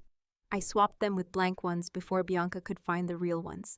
Bulong ni Joaquin ang boses ay halos hindi marinig. But the fake jewelry, the appraiser will be here in minutes. Once Consuelo finds out those are glass, they will come back here to kill you, Francesca. Inangat ni Francesca ang kanyang tingin, ng kanyang mga mata ay nag-aapoy sa determinasyon. Then let them come. Dahil bago nila ako mapatay, malalaman ng buong vegan kung anong klaseng hayop ang mga De La Vega. Matapang katpantang sabi ni Joaquin, at sa isang bihirang pagkakataon, nakita ni Francesca ang isang maliit, tila mapait na ngiti sa kanyang mga labi. Pero kailangan nating bilisan. Ang golden moment mo ay papalapit na, pero kailangan mo munang makaligtas sa galit ng isang matandang na daya. Biglang narinig ang isang matinis na sigaw mula sa itaas. Isang sigaw na puno ng puot at gulat. Ang boses ni Doña Consuelo. Huwad, anong sabi mo? Hindi ito maari, Mateo, Mateo, halika rito. Ang tunog ng mabibilis na yabag pababa ng hagdan ay tila isang paparating na bagyo. Alam ni Francesca na ang oras ng pagtatago ay tapos na. Ang laro ay naging isang karera para sa kanyang buhay. Tumingin si Joaquin kay Francesca, ang kanyang kamay ay humawak ng bahagya sa balikat nito. Stay behind me. No matter what happens, do not speak until I give the signal. Bumukas ang pinto ng basement nang may lakas na tila gigibain ang buong mansyon. Si Mateo ay pumasok, hawak ang isa sa mga kwintas na ngayon ay pigtas na ang mga kristal ay nagkalat sa sahig na parang mga butil ng asin. Ang kanyang mukha ay kasing pula ng apoy sa impyerno. Nasaan ang mga tunay na alahas? Francesca, huwag mo akong subukan dahil kaya kong itapon ang lahat ng kahihiyan para lang makita kang naghihingalo. Ang boses ni Mateo ay parang isang ugong ng paparating na bagyo sa loob ng maliit na silong. Sa kanyang kamay, ang pigtas na kwintas ng mga kristal ay nagmumukhang mga luha ng salamin na kumikinang sa ilalim ng bumbilya. Ang bawat hininga niya ay puno ng amoy ng alak at puot, isang lason na matagal nang pumatay sa anumang pagmamahal na mayroon si Francesca para sa kanya. Lalong dumiin ang likod ni Francesca sa malamig na pader. Nararamdaman niya ang magaspang na semento sa kanyang balat isang paalala kung gaano siya kaliit sa harap ng galit ng asawa. Ngunit bago pa man makalapit si Mateo, isang matikas na figura ang humarang sa pagitan nila. Si Joaquin Ortiz. Ang kanyang likod ay tila isang matibay na kuta na naghihiwalay kay Francesca mula sa kapahamakan. Relax, Mateo. Hindi mo makukuha ang gusto mo kung mawawalan siya ng malay pa. Malamig na sabi ni Joaquin. Ang kanyang boses ay kalmado tila isang talim ng yelo na pilit pumuputol sa init ng galit ni Mateo. Violence will only lead to more questions. Remember, the foreigners are still in the city. Any scandal now will jeopardize the sale of the house. Foreigners, I don't care about them. Attorney, dinaya ako ng babaeng ito. Singhal ni Mateo habang itinuturo si Francesca. Yun na lang ang pag-asa nating mabayaran ang mga utang sa Manila at ngayon sasabihin mo sa akin na puro salamin lang ang ibinigay niya sa amin. Bahagyang lumingon si Joaquin sapat na para makita ni Francesca ang gilid ng kanyang panga na nakadiin sa tindi ng tensyon. Sa isang mabilis at hindi inaasahang galaw, hinawakan ni Joaquin ang braso ni Francesca para patayuin ito. Ang init ng palad ng abogado sa kanyang nanlalamig na balat ay nagdulot ng isang kuryenteng hindi niya maipaliwanag, isang halong takot at kakaibang pakiramdam ng kaligtasan. Inayos ni Joaquin ang kwelyo ng nadungisang damit ni Francesca. Ang kanyang mga daliri ay bahagyang dumapo sa leeg ng babae. Ang kanyang mukha ay napakalapit sapat na para maamoy ni Francesca ang bango ng kanyang mamahaling pabango na humahalo sa amoy ng alikabok sa paligid. Listen to me, Francesca. Bulong ni Joaquin, ang kanyang mga mata ay nakatitig ng malalim sa mga mata nito, tila may mensaheng hindi mabigkas ng bibig. Tell him what he wants to hear. Just give us time. Wala akong sasabihin. Matigas na sagot ni Francesca, kahit na ang kanyang puso ay tila gustong kumawala sa kanyang dibdib sa bilis ng pagtibok nito. Hinarap muli ni Joaquin si Mateo. She's in shock, Mateo. Let me talk to her alone. Bilang abogado niya, mas mapapaamin ko siya kung wala ang presensya mo na nagpapagulo sa isip niya. Go back to your mother. Siguraduhin mong hindi gagawa ng eksena ang matanda sa harap ng appraiser. I'll handle the wife. Nag-aalangan si Mateo, ang kanyang mga mata ay pabalik-balik kay Joaquin at Francesca. Sa huli duraan niya ang sahig bilang tanda ng kanyang pandidiri bago ito tumalikod at lumabas. May 10 minuto ka, attorney. Kapag wala pa rin siyang sinabi, ako na mismo ang kukuha ng katotohanan mula sa lalamunan niya. Nang muling sumara ang pinto, tila nawalan ng lakas si Francesca at napasandal kay Joaquin. Agad siyang inalalayan ng lalaki, ang kanyang mga bisig ay naging pansamantalang sandigan ni Francesca. Sa gitna ng katahimikan ng basement, ang tanging maririnig ay ang mabilis na paghinga nilang dalawa. Bakit mo ginagawa ito, Joaquin? Tanong ni Francesca, ang kanyang boses ay basag sa emotion. Bakit mo ako tinutulungan kung ang layunin mo rin naman ay sirain ang mga De La Vega? Humiwalay ng kaunti si Joaquin, ngunit nanatiling malapit. Inilabas niya ang maliit na memory card na nakuha niya kanina at ipinakita ito kay Francesca. Dahil ang paghila sa kanila pababa ay mas masarap kung ikaw ang hahawak ng lubid, Francesca. You are not just a victim anymore. You are my partner. Inabot ni Joaquin ang isang maliit na panyo at dahan-dahang pinunasan ng mantsa ng alak na natuyo na sa pisngi ni Francesca. Ang bawat haplos niya ay puno ng isang mapanganib na tamis, isang kilig na nababalutan ng panganib. The jewelry, nasaan ang mga tunay na bato? Nasa ligtas na lugar. Sagot ni Francesca, ang kanyang determinasyon ay muling nagbabalik. Hinding-hindi nila mahahanap iyon kahit baligtarin pa nila ang buong vegan. Good, sabi ni Joaquin habang ang kanyang mga daliri ay humahaplos sa buhok ni Francesca para ayusin ito. Because tomorrow during the grand announcement, the trap will be set. But you have to be careful. Bianca is watching us like a hawk. Tila tinawag ng tadhana ang pangalan ng babae. Ang pinto ng basement ay dahan-dahang bumukas at ang anino ni Bianca ay humaba sa sahig. Nakatayo siya doon, suot ang pulang silk robe ni Francesca. Ang kanyang mga mata ay nanlilisik sa selos. Habang nakatingin sa posisyon ni Joaquin at Francesca na tila masyadong malapit sa isa't isa. Attorney, ng boses ni Bianca ay puno ng hinala at panunuya. Masyado yatang matagal ang pagtatanong mo. O baka naman iba na ang itinatanong mo sa asawa ni Mateo. Napabitaw si Joaquin kay Francesca, ang kanyang mukha ay agad na bumalik sa pagiging seryoso at walang emotion. Ngunit ang tensyon sa pagitan nilang tatlo ay tila isang kuryenteng handang sumabog sa anumang sandali. The wife is ready to talk, Bianca, malamig na sagot ni Joaquin habang naglalakad patungo sa pinto. But she'll only do it if the deal is right. Tell Mateo to prepare the offshore documents. I'll meet you both upstairs. Habang papalabas si Joaquin, nagtagpo ang mga mata nila ni Francesca, isang huling sulyap na puno ng pangako at babala. Naiwan si Francesca kasama si Bianca na ngayon ay lumalapit sa kanya nang may mapanganib ng ngiti. You think you're still the queen, don't you, ate? Bulong ni Bianca, habang hinahawakan ang kwelyo ng damit ni Francesca. But tomorrow everyone will see what you really are. And after that, Joaquin won't even look at your corpse. Naramdaman ni Francesca ang panlalamig ng kanyang sikmura. May alam ba si Bianca o sadyang ang inggit nito ang magiging pinakamalaking hadlang sa kanyang paglaya? Nanatiling nakatayo si Bianca sa gitna ng silid. Ang pulang silk robe na suot niya ay tila isang bukas na sugat sa paningin ni Francesca.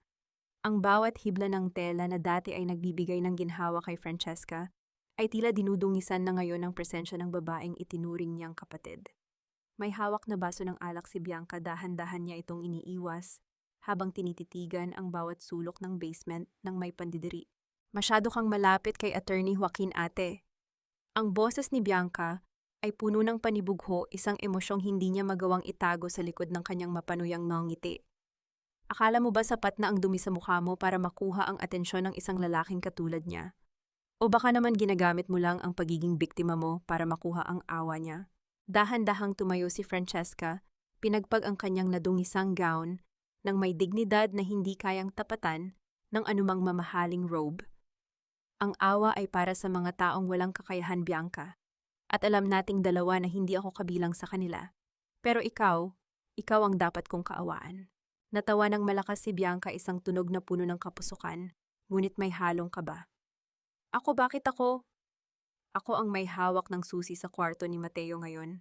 Ako ang nakaupo sa tabi ni Doña Consuelo sa hapagkainan, habang ikaw amoy amag at nakakalimutan na ng mundo. Nakaupo ka nga sa tabi nila, pero ramdam mo ba ang init ng upuan? Mahinang tugon ni Francesca habang lumalapit ng kaunti, sapat na para makita ang pagkurap ng mga mata ni Bianca. Ginagamit ka lang nila, Bianca. Kung nagawa nilang itapon ang asawang nagsilbi sa kanila ng 21 taon, gaano ka kaya kabilis mapapalitan? Isang pagkakamali mo lang, isang hiling mo lang na hindi nila nagustuhan. Itatapon ka rin nila sa basurahan na parang isang sirang gamit. At sa oras na iyon, sino ang tatakbuhan mo? Ang kapatid na ipinagpalit mo sa isang huwad na corona. Ang baso sa kamay ni Bianca ay bahagyang nanginig. Ang mga salita ni Francesca ay tila mga anay na dahan-dahang kumakain sa pundasyon ng kanyang kumpiyansa. Upang pagtakpan ang kanyang takot, uminom siya ng malaki mula sa baso at muling tumingin ng matalim. Huwag mo akong itulad sa iyo, Francesca. Hindi ako mahina. At higit sa lahat, mahal ako ni Mateo. Mahal! Ngumiti si Francesca, isang mapait na ngiti na hindi umabot sa kanyang mga mata. Tingnan mo ang mga alahas na ibinigay nila sa iyo kanina. Ang mga alahas na akala nyo ay magliligtas sa inyo. Huwad ang mga iyon, Bianca. Gaya ng pagmamahal ni Mateo sa iyo. Kung mahal ka niya, bakit kailangan niyang magnakaw sa asawa niya para lang may maibigay sa iyo? Ang lalaking hindi kayang bumuo ng sariling yaman ay hinding-hindi makakabuo ng tunay na katapatan. Hindi na nakasagot si Bianca. Ang kanyang galit ay umabot na sa sukdulan. Padabog siyang tumalikod at mabilis na umakyat ng hagdan. Ang tunog ng kanyang marahas na pagsasara ng pinto ay umalingaw-ngaw sa buong basement. Sa itaas, nadatnan ni Bianca si Mateo na nakasandal sa bar ng kanilang sala, uminom ng direkta mula sa bote ng whiskey. Ang buhok nito ay magulo at ang muka ay puno ng tensyon. Sa ibabaw ng lamesa nakakalat ang mga papeles na dinala ni Joaquin, ang mga dokumento para sa custody ni Angel at ang transfer ng mga ari-arian. Mateo, kailangan nating mag-usap. Simula ni Bianca habang hinahawakan ang balikat ng lalaki. Not now, Bianca, hindi mo ba nakikita ang mga alahas na yun? Glass, everything is glass. Sigaw ni Mateo habang marahas na tinatabig ang kamay ni Bianca. Ninanakawan ako ng sarili kong asawa sa loob ng maraming taon at wala akong kamalay-malay. I need money, Bianca.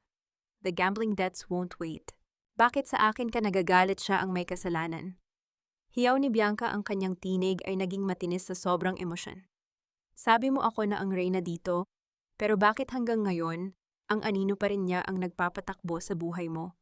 Sa gitna ng kanilang pagtatalo, hindi nila napansin ang isang kulay puting envelope na naiwan ni Joaquin sa ibabaw ng piano. Dahil sa hangin mula sa nakabukas na bintana, dahan-dahang nalaglag ang envelope at lumabas ang isang piraso ng papel, isang resulta ng DNA test na may pangalang Joaquin Ortiz at ang yumaong Don de la Vega.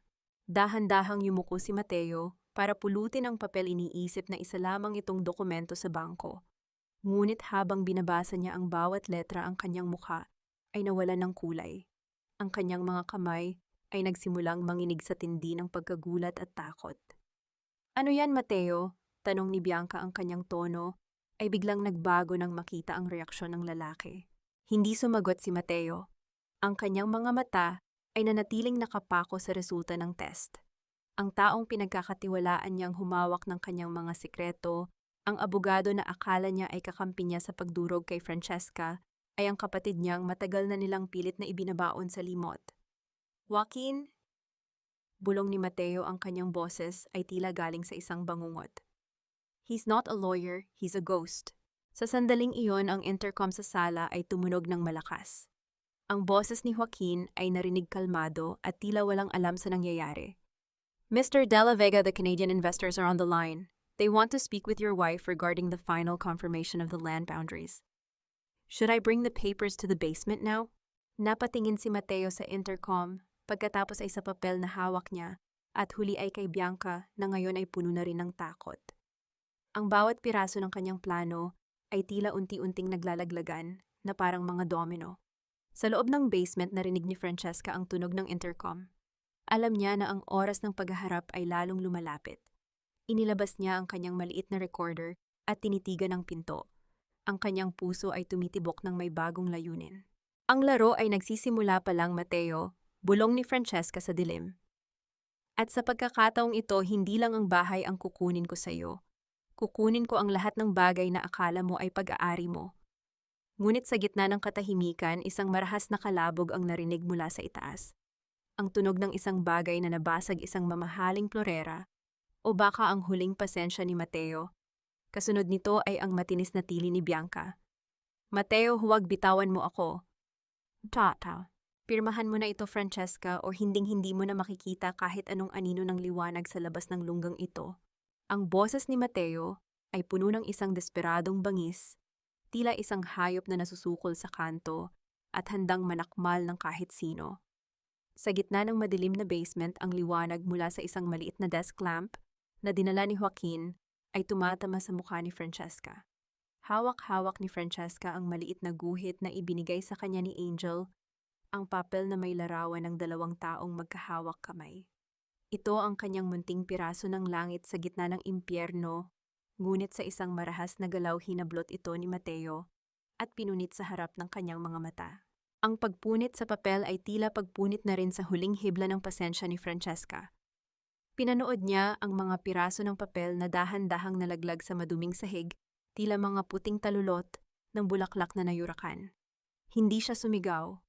Ang kanyang lalamunan ay nanunuyo at ang kanyang puso ay tila isang tuyong balon, ngunit ang kanyang mga mata ay nanatiling nakapako sa mga labi ni Mateo na puno ng kasinungalingan. Attorney, siguruhing walang butas ang contract na ito. Bulyaw ni Mateo kay Joaquin na nakatayo sa isang madilim na sulok. I want her to sign away everything. Ang lupang pamana ng tatay niya, ang lahat ng accounts niya sa Canada, lahat ngayon din. Lumapit si Joaquin, dala ang isang makapal na folder at ang kanyang mamahaling fountain pen. Ang bawat hakbang niya ay may kasamang bigat na tila isang hatol ng kamatayan. Sa ilalim ng malamig na liwanag, nagtagpo ang mga mata nila ni Francesca. May isang lihim na kislap sa mga mata ng abogado, isang babala, na tanging si Francesca lamang ang nakakaintindi. The Canadian investors are waiting, Mr. De La Vega. Sabi ni Joaquin, ang boses ay kalmado at professional. But since this is a complex international transfer, I added some clauses in English to ensure that the De La Vega family is fully protected from any future liabilities. Mrs. De La Vega, please sign on page 24 and put your thumbprint on the digital pad. Inilapag ni Joaquin ang mga papel sa harap ni Francesca. Sa bawat pahina ang mga salitang nakasulat ay tila mga tanikala na handang gumapos sa kanyang kinabukasan. Ngunit sa ilalim ng mga technical na termino, alam ni Francesca na may mga kagat na sadyang inilagay ni Joaquin mga butas na magpapawalang bisa sa lahat kapag napatunayang may naganap na coercion o baulok. Kinuha ni Francesca ang panulat. Ang kanyang kamay ay nanginginig hindi dahil sa takot, kundi dahil sa bigat ng sandaling ito. Ito ang panulat na madalas niyang makitang gamit ng kanyang ama noong nabubuhay pa ito. Isang huling alaala ng karangalan na ngayon ay gagamitin niya para wasakin ang mga taong dumungis sa pangalan ng kanyang pamilya. Pirmahan mo na. Sigaw muli ni Mateo habang hinahampas ang lamesa. Ang tunog ng kanyang palad sa kahoy ay umalingaw-ngaw sa buong silid sapat na para magpaatras sa kahit sinong mahina ang loob. Sa isang mabagal at maingat na paraan, idiniin ni Francesca ang dulo ng panulat sa papel. Ang itim na tinta ay dahan-dahang kumalat tila isang lason na dahan-dahang gumagapang sa puso ng mga De La Vega. Sa bawat titik ng kanyang pangalan, nararamdaman ni Francesca ang pagkawala ng isang bahagi ng kanyang lumang pagkatao. Ang Francesca na matiisin ang Francesca na bulag sa pag-ibig ay unti-unting namamatay sa bawat guhit ng kanyang pirma. There, it's done, mahinang sabi ni Francesca pagkatapos niyang idikit ang kanyang hinlalaki sa digital pad. Ang tunog ng pagproseso ng makina ay tila isang munting tagumpay sa gitna ng pagkatalo. Hablot ni Mateo ang mga papeles at tinitigan ang pirma ni Francesca ng may ganid na kagalakan. Finally, this is it. Bukas sa harap ng lahat ianunsyo ko ang muling pagbangon ng mga De La Vega. At ikaw, Francesca, bukas din itatapon kita sa labas ng bahay na ito na parang isang basahan. Tumalikod si Mateo at mabilis na umakyat ng hagdan. Ang kanyang bawat hakbang ay puno ng kayabangan. Hindi na niya napansin ang tingin ni Joaquin kay Francesca. Ang abogado ay dahan-dahang kinuha ang fountain pen at inilagay muli sa kanyang bulsa. Ang pirma ng kamatayan, bulong ni Joaquin habang tinitingnan ang pinto kung saan lumabas si Mateo. Lumingon siya kay Francesca, ang kanyang mga mata ay puno ng isang mapanganib na respeto. You did well. The investors will receive the notification in 5 minutes. But remember, the money is not going to Mateo's account. It's going to a trust fund that only you can access once you're safe. At si Angel, tanong ni Francesca, ang kanyang boses ay puno ng pangungulila. Handa na ang sasakyan ni Nanay Rosa sa likod ng hardin bukas ng gabi. Sagot ni Joaquin. But I have to warn you, Mateo found something. He found the DNA test. Naramdaman ni Francesca ang panlalamig ng kanyang dugo. Alam na niyang kapatid ka niya. He knows. Sabi ni Joaquin habang dahan-dahang lumalapit sa pinto para lumabas. At dahil doon mas naging mapanganib ang gabi na ito. He is desperate and desperate men do stupid things. Be ready, Francesca. The celebration tomorrow, it will be a funeral for the De La Vega name. Nang muling sumara ang pinto, naiwan si Francesca sa gitna ng madilim na basement. Tumingin siya sa mga punit na papel ni Angel sa sahig. Dahan-dahan niya itong pinulot at idinikit sa kanyang dibdib. Isang tanong ang pabalik-balik na umuukit sa kanyang isipan. Isang tanong na nagmumula sa kailaliman ng kanyang pagkatao. Hanggang kailan kailangang dumanas ng dilim ang isang tao bago niya tuluyang makita ang liwanag? At sa sandaling makalaya ako, matatanggap pa kaya ako ng anak ko pagkatapos ng lahat ng dumi na itinapon nila sa akin? Sa labas narinig niya ang muling pagtawa ni Mateo na may halong kalansing ng mga bote. Ang kasiyahan sa itaas ay tila isang malaking insulto sa katahimikan sa ibaba. Ngunit sa bawat pintig ng kanyang puso, alam ni Francesca na ang tunay na laro ay hindi pa tapos. Mabanggo ka na muli, Francesca, pero ang amoy ng lason sa bahay na ito ay hindi kayang alisin ng kahit anong sabon. Ang boses ni Nanay Rosa ay puno ng pait habang tinutulungan niya si Francesca na punasan ang kanyang likod. Matapos ang ilang araw na pagkakakulong sa madilim at mabahong silong, pinayagan sa wakas si Francesca na lumabas upang maghanda para sa gaganaping selebrasyon. Ang mainit na tubig na dumadaloy sa kanyang balat ay tila isang biyaya, ngunit sa bawat haplos ng tubig nakikita ni Francesca ang mga pasa sa kanyang braso at hita mga marka ng kalupitan ni Mateo na tila isang mapa ng kanyang paghihirap. Sa loob ng malaking banyo na gawa sa puting marmol, ang usok mula sa mainit na tubig ay bumabalot sa paligid. Tumingin si Francesca sa malaking salamin. Ang babaeng nakatingin sa kanya ay hindi na ang mahiyaing asawa na laging nakatungo. Ang kanyang mga mata ay malalim malamig at may dalang apoy na hindi kayang patayin ng kahit anong unos. Nanay Rosa, nasaan si Angel? Mahinang tanong ni Francesca habang isinusuot ang kanyang roba. Nasa kanyang silid-hija. Binabantayan siya ni Bianca pero alam kong sandaling aalis ang babaeng iyon para mag-ayos din ng sarili. Napakaganda ng suot niya, Francesca. Akala mo ay siya ang may-ari ng okasyong ito, bulong ng matanda. Hayaan mo siya, Nanay Rosa. Hayaan mong isuot niya ang lahat ng gusto niya. Mas matangkad ang lipad, mas masakit ang bagsak. Tugon ni Francesca ng may kasamang malamig na ngiti. Sa tulong ni Nanay Rosa, palihim na nakapasok si Francesca sa silid ng kanyang anak. Ang pinto ay dahan-dahang bumukas nang walang anumang ingay. Doon nakita niya si Angel na nakaupo sa gilid ng kama yakap, ang kanyang paboritong manika. Ang mga mata ng bata ay namumula at puno ng takot. Angel, si anak, tawag ni Francesca, ang kanyang boses ay nanginginig sa sobrang pangungulila. Agad na tumingin ang bata at nang makilala ang ina, mabilis itong tumakbo at yumakap sa baywang ni Francesca. Ang bawat hikbi ni Angel ay tila isang kutsilyo na humihiwa sa puso ni Francesca. Mama, sabi ni Papa, umalis ka na raw. Sabi niya, ayaw mo na sa akin. Lumuhod si Francesca para mapantayan ang anak. Hinawakan niya ang maliliit na pisngi nito at tinitigan ng diretso sa mga mata. Huwag kang maniniwala sa kanila, Angel. Hinding-hindi ka iiwan ni Mama. Nakikita mo ba ang mga bituin sa labas? Kahit anong dilim ng gabi, laging babalik ang araw. Bukas, Angel, bukas ay makikita natin ang totoong araw. Mag-impake ka ng maliliit mong gamit sa bag mo. Huwag mong ipakita kahit kanino, ha. Alis na tayo, Mama, tanong ng bata may halong takot at pag-asa. Aalis tayo, anak. Pupunta tayo sa isang lugar kung saan wala nang mananakit sa atin. Pangako ni Francesca habang hinahalikan ng noo ng bata. Ang golden moment na iyon ay tila nagbigay ng bagong buhay sa kanyang nanghihinang espiritu. Ang yakap ni Angel ang huling piraso ng puzzle na nagkumpleto sa kanyang lakas. Nang marinig ang papalapit na mga yabag ni Bianca sa pasilyo, mabilis na lumabas si Francesca at bumalik sa sarili niyang silid.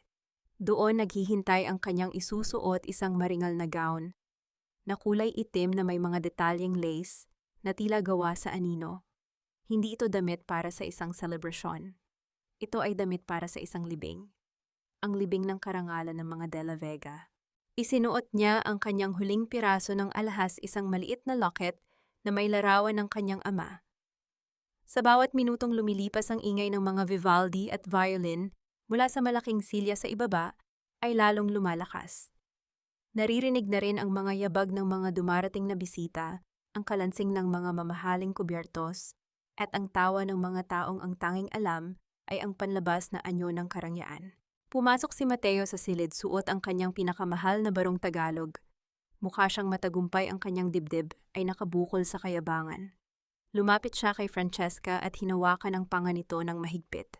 You look beautiful in black, Francesca. Parang nagluluksa ka na para sa sarili mo, pangungutya ni Mateo. Siguraduhin mong wala kang gagawing eksena mamaya. Kapag tinanong ka ng mga investors, ngumiti ka lang at sumang-ayon. Isang maling salita at hinding-hindi mo na makikita si Angel. Huwag kang mag-alala, Mateo.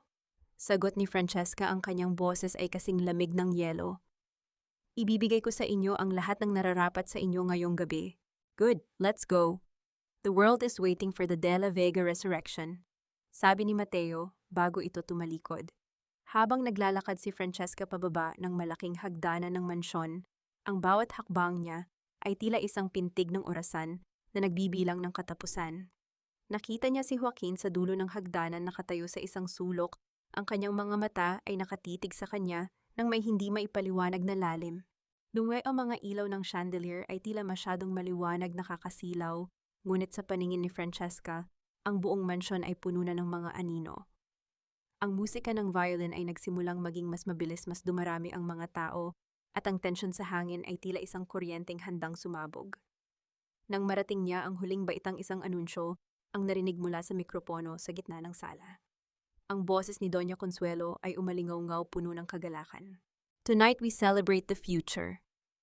At ngayong gabi, meron kaming mahalagang anunsyo na babago sa kasaysayan ng vegan. Sa sandaling iyon, ang mga mata ni Francesca ay nagtagpo muli kay Joaquin. Ang abogado ay dahan-dahang tumango, isang senyas na ang lahat ay nakahanda na. Ngunit sa gilid ng kanyang paningin, nakita ni Francesca si Bianca na may hawak na isang piraso ng papel, ang papel na mukhang pamilyar. Ang DNA test. Nanlamig ang buong katawan ni Francesca.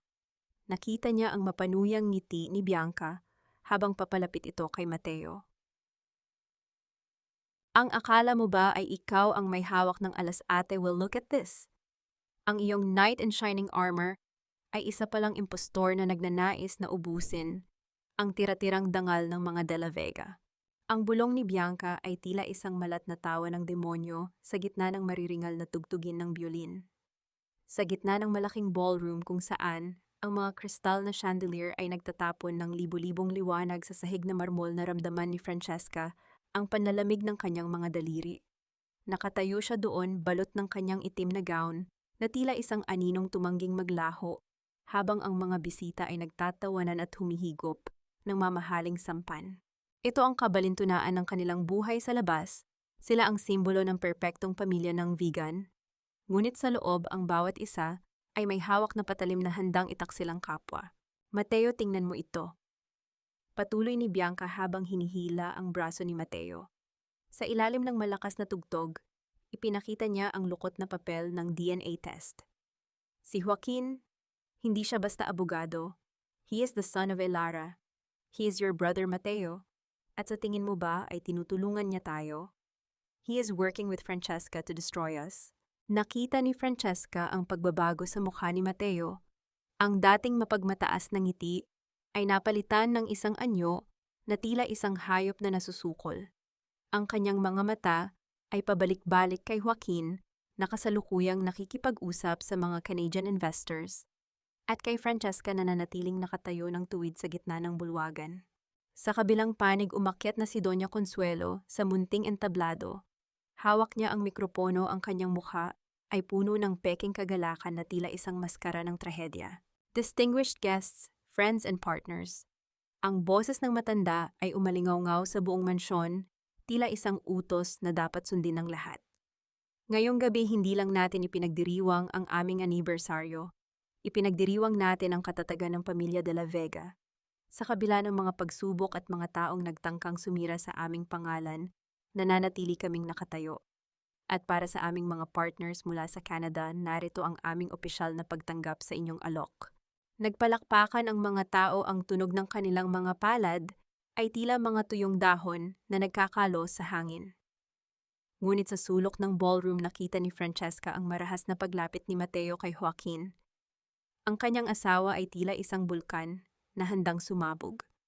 Isang malaking pagkakamali na pinatuloy kita sa bahay na ito, bulyaw ni Mateo. Bagaman pilit niyang pinahihina ang boses para hindi marinig ng mga bisita. You are an imposter. A bastard of the De La Vegas. Hindi man lang kumurap si Joaquin. Inayos niya ang kanyang salamin at tumingin kay Mateo nang may matinding paghamak. The only bastards I see in this room, Mateo, are those who use their names to hide their crimes. The documents are already signed. You cannot stop the momentum now. Watch me, sigaw ni Mateo. Lumingon siya sa technical booth sa itaas. Bianca, play the video. Ipakita natin sa lahat kung anong klaseng babae ang asawa ko. Naramdaman ni Francesca ang mabilis na pagtibok ng kanyang puso.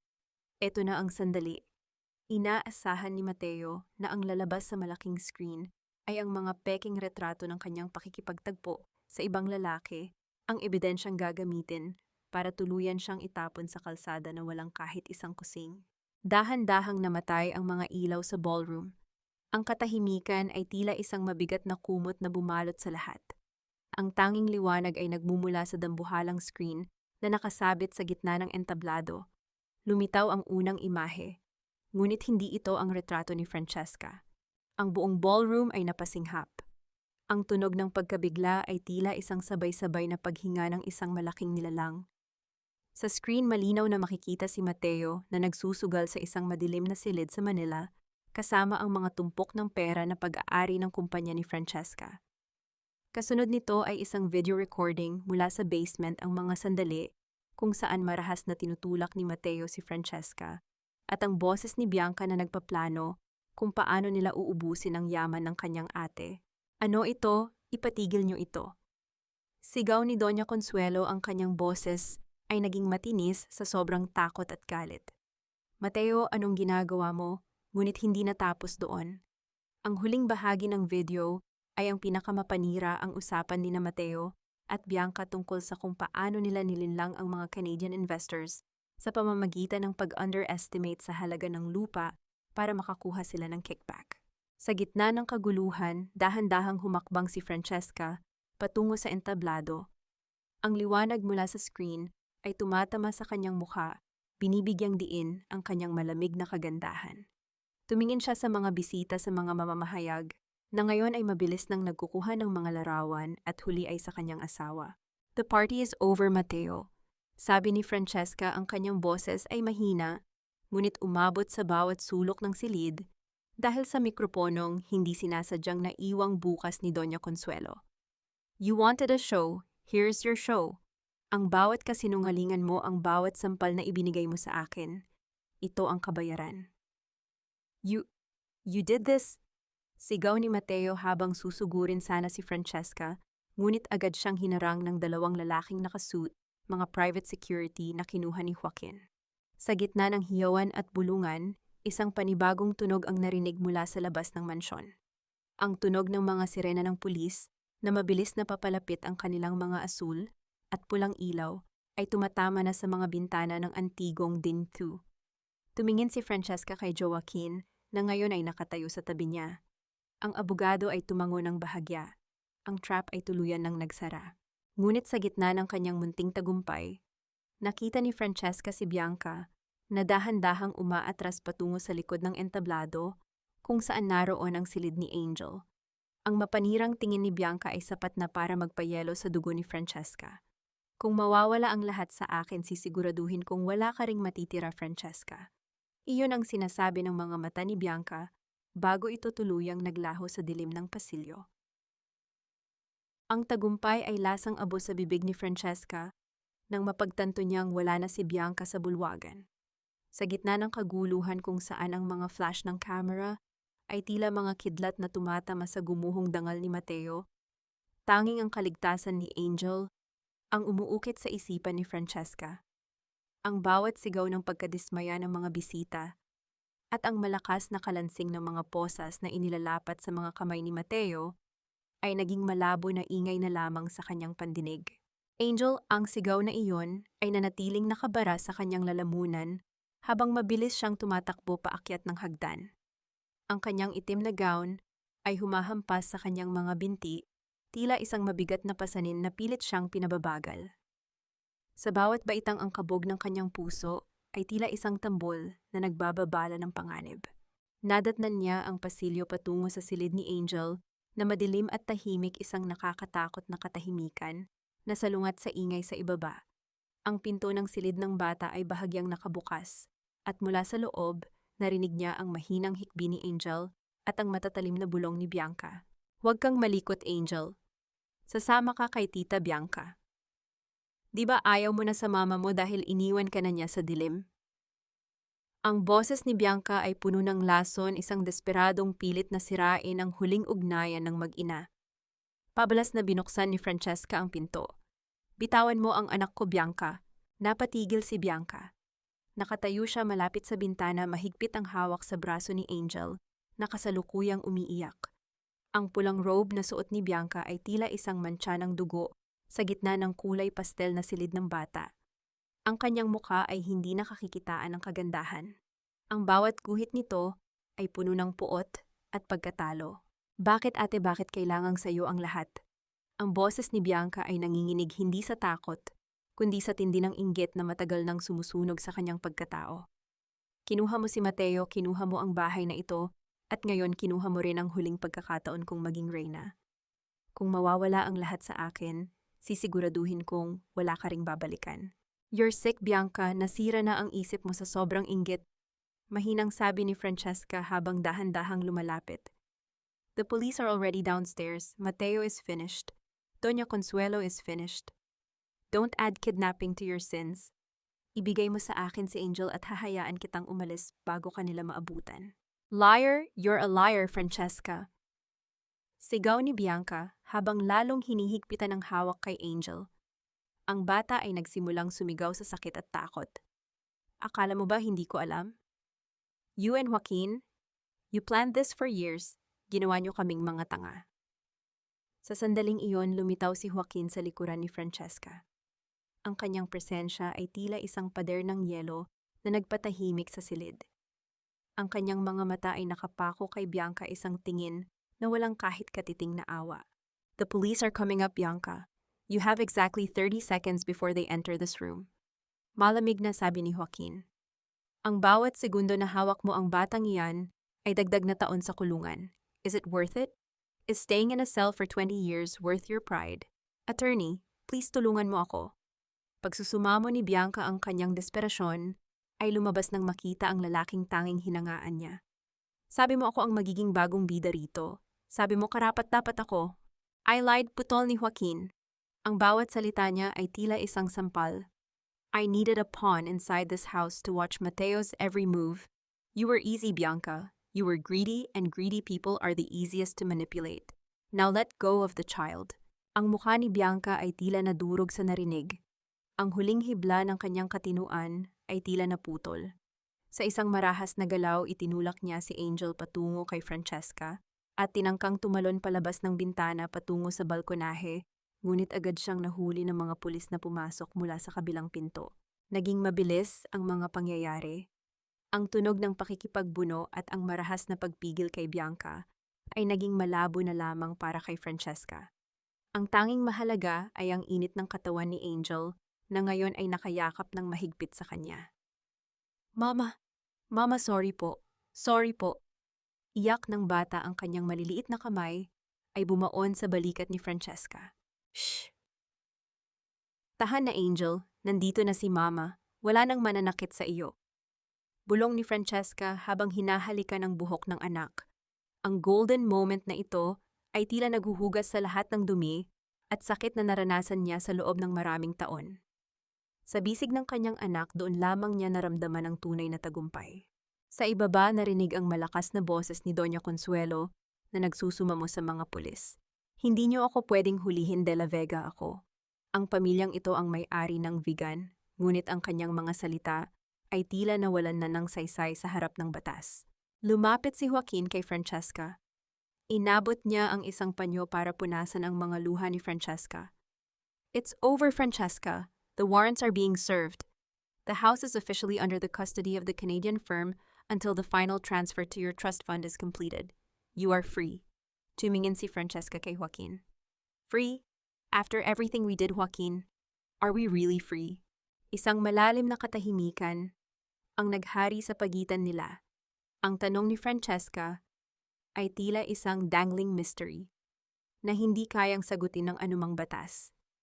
Si Joaquin ay tumingin sa labas ng bintana sa madilim na kalsada ng Vigan, na ngayon ay puno na ng mga ilaw ng pulisya. Ang kalayaan ay hindi ibinibigay, Francesca. Ito ay kinukuha, sagot ni Joaquin. But remember, every freedom has a price. At ang presyong binayaran mo ay ang huling alaala ng pamilyang ito. Bago pa makasagot si Francesca, isang pulis ang lumapit kay Joaquin. Attorney, there's a problem. Mateo is refusing to go. He's claiming there's a second set of documents that proves the sale was fraudulent because of your identity. He's calling for a retrial even before the arraignment. Ang mukha ni Joaquin ay nagdilim. Tumingin siya kay Francesca nang may babala. Mateo is like a cockroach. He won't die easily. You need to leave for the airport tonight. Nanay Rosa has the car ready at the back. Airport pero bukas pa ang flight namin, gulat na sabi ni Francesca. No, we move now. Git ni Joaquin, habang hinahawakan ang braso ni Francesca para itayo ito. The De La Vega still have connections in the local court. If they manage to get an injunction, you won't be able to leave the country with Angel. You have to go, Francesca. Now. Ang cliffhanger na ito ay tila isang muling pag-init ng panganib. Habang pababa sila ng hagdan, nakita ni Francesca si Mateo na kinaladkad palabas ang kanyang mga mata ay nanlilisik at nakapako sa kanya. Hindi ka makakaalis, Francesca, hindi pa tayo tapos. Ang sigaw ni Mateo ay umalingaw-ngaw sa buong mansyon, tila isang sumpa na susunod sa kanya hanggang sa kabilang dulo ng mundo. Hindi ka makakaalis, Francesca. Sisiguraduhin kong mabubulok ka sa lungsod na ito kasama ko. You will never take my daughter away. Ang huling sigaw ni Mateo ay tila isang sumpa na bumaon sa bawat sulok ng mansyon, humahalo sa ingay ng ulan, na nagsimulang pumatak sa mga bubong na tisa. Habang kinaladkad siya ng mga awtoridad, palabas ng malaking pinto ang kanyang boses, ay naging isang mahabang agunyas ng isang pamilyang pilit na kumakapit sa huling hibla ng kanilang kapangyarihan. Nakatayo si Francesca sa gitna ng bulwagan, yakap-yakap si Angel na nanginginig sa takot. Ang paligid ay puno ng mga bakas ng naganap na trahedya, mga basag na kristal, tila mga luha ng mansyong De La Vega, na nagkalat sa sahig, at ang amoy ng natapon na alak, na tila amoy ng isang mabulok na nakaraan. Ang kanyang itim na gown ay bahagyang nabasa ng ulan mula sa nakabukas na bintana, ngunit ang kanyang likod ay nanatiling tuwid, tila isang haliging hindi kayang itumba ng kahit anong bagyo. Bilisan niyo, Francesca. Walang oras para sa paglingon. Ang boses ni Joaquin ay nagmula sa kanyang likuran, puno ng awtoridad at pagmamadali. Ang mga abogado ni Doña Consuelo ay kasalukuyan ng gumagalaw para kumuha ng hold departure order. We have less than 3 hours bago nila maisara ang lahat ng pintuan para sa'yo. Naramdaman ni Francesca ang panlalamig ng kanyang mga kamay. Ang bawat hakbang niya patungo sa likod ng hardin ay tila paglalakad sa ibabaw ng mga talim ng kutsilyo. Doon sa ilalim ng malalaking puno ng acacia, na tila mga dambuhalang bantay sa dilim, naghihintay ang isang itim na sasakyan. Nakatayo sa tabi nito si Nanay Rosa, hawak ang isang maliit na bag na naglalaman ng mga huling alaala ni Francesca. Mag-iingat kayo, Hija. Bulong ni Nanay Rosa habang hinahaplos ang pisngi ni Francesca. Ang kanyang mga mata ay puno ng luha, ngunit may kasamang ngiti ng tagumpay. Iwanan niyo na ang lahat ng sakit dito. Isama niyo ang liwanag. Sama na po kayo sa amin, Nanay Rosa. Pagsusumamo ni Francesca habang isinasakay si Angel sa loob ng sasakyan. Hindi maaari, Francesca. Kailangan may maiwan dito para saksihan ang tuluyang pagguho ng mga anino. Sagot ng matanda bago ito dahan-dahang umatras sa dilim. Sumakay si Joaquin sa driver's seat, ang kanyang mga mata ay nakapako sa rearview mirror. Ang tunog ng pag-andar ng makina ay tila isang babala sa gitna ng katahimikan ng gabi. Habang dahan-dahang lumalabas ang sasakyan sa malaking tarangkahan ng mansyon nilingon ni Francesca sa huling pagkakataon, ang Dintu De La Vega. Ang mga ilaw nito ay tila mga nanlalabong mata ng isang dambuhalang naghihingalo. Joaquin, bakit hindi ka sasama sa Canada ba? Tanong ni Francesca habang tinitingnan ang panga ng abogado na nakadiin sa tindi ng konsentrasyon. May mga utang pa akong dapat singilin dito, Francesca. Malamig na sagot ni Joaquin. Ang paglaya mo ay bahagi lamang ng plano. Ang tuluyang pagbura sa pangalang De La Vega ang aking huling layunin. But don't worry, the lawyers in Toronto are waiting for you. The trust fund is active. Habang binabaybay nila ang madilim na highway patungo sa Manila, napansin ni Francesca ang isang pares ng mga ilaw sa likuran nila. Isang sasakyan ang mabilis na sumusunod, tila isang asong baliw na tumutugis sa biktima. Ang bawat pagliko ni Joaquin ay sinusundan nito, ang layo nila ay tila lalong kumakaunti.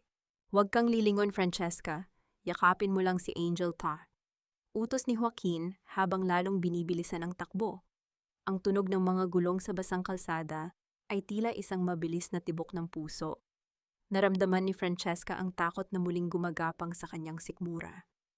Ang kaisipang baka mahuli sila, baka muling maibalik sa impyerno ng vegan, ay tila isang bangungot na ayaw siyang tantanan. Sino sila, ang mga tauhan ba ni Mateo? Hindi mahalaga kung sino sila. Ang mahalaga ay hindi tayo hihinto, sagot ni Joaquin. Sa dulo ng highway nakita na nila ang mga ilaw ng paliparan. Ngunit sa entrada ng terminal may nakatayong mga opisyal ng pulisya na may hawak na mga dokumento. Ang kanilang mga mukha ay seryoso, tila may hinihintay na mahalagang tao. Huminto ang sasakyan ni Joaquin sa gilid malayo sa main entrance. Take the side exit. May tauhan ako doon na magdadala sa inyo diretso sa immigration lane. Go, Francesca. Huwag kang titingin sa likod kahit anong mangyari. Bumaba si Francesca kasama si Angel. Ang ulan ay malakas na binabasa ang kanyang balat ngunit hindi niya ito alintana. Tumakbo sila patungo sa pintuan. Ang bawat hakbang ay tila isang pakikipagkarera sa tadhana. Nang makarating sila sa immigration counter, naramdaman ni Francesca ang panunuyo ng kanyang lalamunan. Inabot niya ang kanyang passport sa opisyal. Pinanood niya ang bawat galaw ng kamay nito, ang pag-scan sa pahina, ang pagtingin sa computer screen, at ang pagkunot ng noo nito. Ma'am Francesca de la Vega, tanong ng opisyal, habang tinitingnan si Francesca, mula ulo hanggang paa. May we ask you to step aside for a moment? May kailangan lang kaming kumpirmahin sa inyong travel status. Ang puso ni Francesca ay tila tumigil sa pagtibok. Tumingin siya kay Angel na nakahawak sa kanyang laylayan, ang mukha ng bata ay puno ng pagtataka. Sa kabilang panig ng salamin, nakita niya si Joaquin na nakatayo sa labas, ang kanyang mukha ay puno ng tensyon habang may kausap sa telepono. Bakit po, may problema ba? Tanong ni Francesca, ang kanyang boses ay bahagyang nanginginig. May pumasok pong emergency injunction sa aming system 5 minutes ago. Sagot ng opisyal habang tinatawag ang kanyang supervisor. Isang kaso ng illegal asset transfer at child custody dispute. Kailangan niyo munang sumama sa aming opisina. Sa sandaling iyon narinig ni Francesca ang malakas na pagbukas ng pinto ng terminal. Pumasok ang isang grupo ng mga lalaking nakabarong kasama ang isang abogadong kilala bilang kanang kamay ni Doña Consuelo. Sa likuran nila nakatayo si Bianca, na kahit na may mga bakas ng pakikipagbuno sa pulisya kanina, ay meron pa ring mapanuyang ngiti sa kanyang mga labi. Sabi ko sa'yo ate, hindi ka makakaalis ng ganun kadali, bulong ng hangin sa pandinig ni Francesca. Pantag. Ibigay mo sa akin ang bata, Francesca. Hindi mo siya pag-aari dahil ang dugong nananalatay sa kanya ay sa mga De La Vega. You are just a stranger now, a criminal who tried to steal what isn't yours. Ang boses ni Attorney Villafuerte, ang tuso at matandang abogado ni Doña Consuelo, ay tila isang hatol ng bitay sa gitna ng malamig na interrogation room ng paliparan. Sa likuran niya nakatayo si Bianca, suot ang isang mamahaling itim na coat na tila kinuha rin sa koleksyon ni Francesca. Ang kanyang mga mata ay nagniningning sa kagalakan habang pinapanood ang bawat patak ng pawis at luha sa mukha ni Francesca. Naramdaman ni Francesca ang panghihina ng kanyang mga tuhod. Sa labas ng salaming pader nakikita niya ang malalaking eroplanong naghahanda para sa paglipad ang kanyang mga pakpak patungo sa kalayaan na ngayon ay tila abot-tanaw ngunit hindi mahawakan. Ang kanyang mga kamay ay nananatiling nakayakap ng mahigpit kay Angel na ngayon ay tahimik na umiiyak sa kanyang laylayan. Ang bawat pintig ng orasan sa dingding ay tila isang pako na ibinabaon sa kanyang pag-asa. Ang injunction na hawak niyo, wala itong saysay. Ang boses ni Francesca ay mahina basag, ngunit may bahid pa rin ng matigas na dignidad. Mateo is in jail. He has no legal right to file for custody while he's being investigated for money laundering and domestic abuse. Oh ate, you're so naive, singit ni Bianca. Habang lumalapit ang tunog ng kanyang matitulis na takong sa sahig, ay tila bawat saksak sa puso ni Francesca. Hindi si Mateo ang nag-file. Si Doña Consuelo bilang lola at tumatayong ulo ng pamilya ang kumuha ng utos mula sa hukuman. Sabi ng batas ikaw ay isang panganib sa bata dahil sa iyong unstable mental condition at ang kasong pagnanakaw ng ari-arian. You're going to lose everything, Francesca, even your daughter. Naramdaman ni Francesca ang panunuyo ng kanyang lalamunan. Ang kaisipang mawawalay sa kanya si Angel, ang huling dahilan kung bakit siya humihinga, ay tila isang kamay na sumasakal sa kanyang leeg. Ang mundo ay dahan-dahang umiikot, nagdidilim, hanggang sa marinig niya ang marahas na pagbukas ng pinto. Pumasok si Joaquin Ortiz. Ang kanyang presensya ay tila isang bagyo na biglang nagpatahimik sa lahat ng ingay sa loob ng silid. May dala siyang isang asul na folder at ang kanyang mga mata ay kasing talim ng mga kidlat na tumatama sa mukha ni Attorney Villafuerte. "The injunction is void, Attorney," malamig na sabi ni Joaquin habang inilalagay ang mga papeles sa ibabaw ng lamesa. "Anong sinasabi mo? Hawak ko ang pirma ng judge," bulyaw ni Villafuerte. "Hawak mo ang pirma ng isang judge na tumanggap ng suhol mula kay Doña Consuelo 10 taon na ang nakalilipas. At hawak ko naman ang ebidensya ng transaksyong iyon." Tugon ni Joaquin, ang boses ay walang kaabog-abog. "At higit sa lahat, the child angel was never legally a De La Vega by blood. Mateo is sterile, Attorney. We both know that. I have the medical records of your client from 15 years ago." Tila tumigil ang pag-ikot ng mundo para kay Francesca. Napatitig siya kay Joaquin pagkatapos ay kay Bianca na ang mukha ay biglang nawalan ng kulay. Isang misty distrust ang bumalot sa silid. Ang sikretong itinago ni Mateo sa loob ng maraming taon, ang sikretong naging dahilan ng kanyang labis na pagkapuot at pananakit ay inilantad na ni Joaquin sa gitna ng lahat. Angel is legally Francesca's daughter by virtue of a private adoption and her father's recognition before he passed away. Mateo signed those papers under a different context. Ang pamilyang De La Vega ay walang kahit anong biological connection sa batang ito. Patuloy ni Joaquin habang humahakbang palapit kay Francesca. "Now step aside. Ang aking client ay may flight na dapat habulin." "Hindi ito maaari, Bianca, gawin mo ang paraan," sigaw ni Villafuerte, ngunit si Bianca ay tila estatwa na hindi makagalaw. Ang katotohanang ang batang kinamumuhian niya, dahil sa dugong De La Vega, ay hindi pala kabilang sa pamilyang iyon, ay tila isang malaking sampal sa kanyang mukha. Sa gitna ng tensyon, lumapit si Joaquin kay Francesca at dahan-dahang hinawakan ang kanyang balikat. "Go, Francesca. The immigration officers have received the updated court order. I will handle the remaining paperwork here." "Joaquin, bakit ngayon mo lang sinabi?" Bulong ni Francesca, ang kanyang mga mata ay puno ng pasasalamat at hindi maipaliwanag na takot. "Because the truth is a weapon, Francesca. You only use it when the enemy is at their weakest," sagot ni Joaquin. Ang kanyang mga daliri ay bahagyang humaplos sa pisngi ni Francesca, isang golden moment na puno ng lumbay at pag-asa. "Ipinangako ko sa ama mo na poprotektahan kita.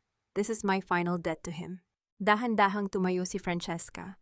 Binuhat niya si Angel at tumingin ng diretso kay Bianca, isang tingin na wala ng galit kundi puro awa. "You wanted my life, Bianca. Now look at it. Ang buhay na pinangarap mo ay puno ng kasinungalingan at dumi. Enjoy the ruins of the De La Vega name.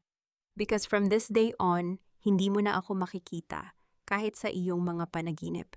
Tumalikod si Francesca at mabilis na naglakad palabas ng interrogation room, kasunod ang mga immigration officers na ngayon ay gumagabay na sa kanila patungo sa boarding gate. Ang tunog ng kanyang mga yabag sa malinis na sahig ng airport ay tila isang kanta ng paglaya. Nang marating nila ang dulo ng jet bridge, bago tuluyang pumasok sa loob ng eroplano, lumingon muli si Francesca.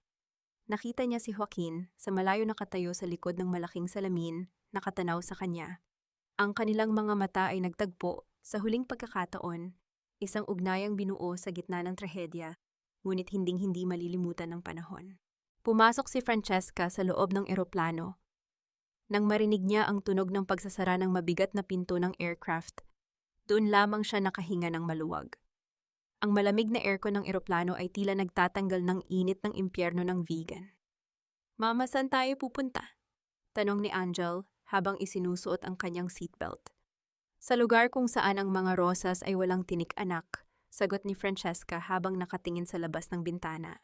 Habang dahan-dahang gumagalaw ang eroplano patungo sa runway, nakita ni Francesca ang mga ilaw ng Manila na tila mga munting hiyas sa dilim. Ngunit sa kanyang isipan, naririnig pa rin niya ang huling sigaw ni Mateo sa mansyon. Isang katanungan ang pabalik-balik na umuukit sa kanyang diwa habang ang makina ng eroplano ay nagsisimula ng umugong ng malakas. Makakatakas nga ba talaga ang isang tao mula sa kanyang nakaraan?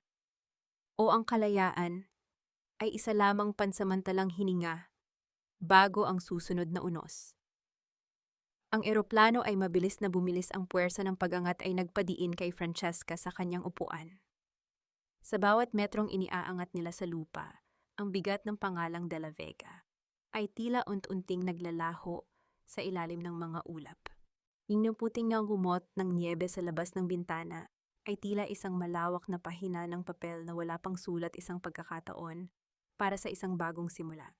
Sa loob ng maliit ngunit mainit na apartment sa Toronto, ang halimuyak ng bagong timplang kape ay humahalo sa amoy ng mga luntiang halaman na pilit pinasisigla ni Francesca sa gitna ng taglamig. Isang taon na ang lumipas mula nang lisanin niya ang mga kalsadang bato ng vegan, ngunit sa bawat pagpikit ng kanyang mga mata, nararamdaman pa rin niya ang dampi ng hanging dagat at ang pait ng nakaraan. Dahan-dahang inilapag ni Francesca ang kanyang tasa sa mesa. Ang tunog ng porselana na sumasayad sa kahoy ay tila isang hudyat ng katahimikan. Tumingin siya kay Angel na ngayon ay abala sa pagguhit sa sahig. Wala na ang takot sa mga mata ng bata. Ang bawat guhit nito ay puno na ng kulay at buhay. Ito ang golden moment na ipinaglaban niya ang makitang muli ang ngiti ng kanyang anak na hindi na nababalutan ng takot sa pagsigaw ng isang ama. Isang makapal na envelope ang nakapatong sa kanyang kandungan, may tatak ng isang law firm mula sa Pilipinas. Ito ang huling ulat ni Nanay Rosa at ng mga abogado tungkol sa kinahantungan ng pamilyang De La Vega. Dahan-dahang binuklat ni Francesca ang mga papel, ang bawat letra ay tila isang hatol ng tadhana na dahan-dahang binabaybay ng kanyang mga mata. Si Mateo ay napatunayang may sala sa mga kasong money laundering at child abuse. Ang kanyang mga huling araw sa labas ng rehas ay puno ng kahihiyan. Maging ang kanyang mga kaibigan sa kasino ay tinalikuran siya nang malamang wala na siyang kahit isang kusing. Si Doña Consuelo naman, ang reynang naniniwalang hindi guguho ang kanyang trono, ay nakaranas ng matinding stroke matapos mabasa ang balita ng tuluyang pagsekwester ng kanilang mansyon. Ngayon ang babaeng dati ay naguutos sa isang kumpas ng kamay ay hindi na makapagsalita na kulong sa sarili niyang katawan habang pinapanood ang pag-aari ng iba sa kanyang tahanan. Ngunit ang pinakamasakit na karma ay para kay Bianca. Matapos tangkaing tumakas, natagpuan siya sa isang maliit na paupahan sa labas ng Ilocos, nagtatrabaho bilang isang labandera para lamang may makain. Ang babaeng nangarap ng sutla at brilyante ay natutunaw na ngayon ang mga kamay sa matapang na sabon, pilit na binubura ang dumi ng nakaraan na hinding-hindi na mawawala. Justice is a cold dish, Francesca. Ang boses ni Joaquin ay tila umalingaw-ngaw sa kanyang isipan. Inilabas ni Francesca ang isang maliit na lihim na nakatago sa loob ng envelope, isang sulat na may pamilyar na sulat kamay. Hindi ito galing sa abogado kundi kay Joaquin mismo. Francesca, ang bawat haligi ng mansyon ay tuluyan ng gumuho. Ang mga anino ng aking ina ay sa wakas ay makakapahinga na ng may kapayapaan. Natapos ko na ang aking misyon dito.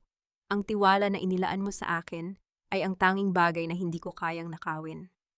Sabi mo noon ang kalayaan ay may presyo. Ang presyong binayaran ko ay ang pagkakataong makita kang muli. Ngunit sapat na sa akin ang malaman na ikaw ay ligtas.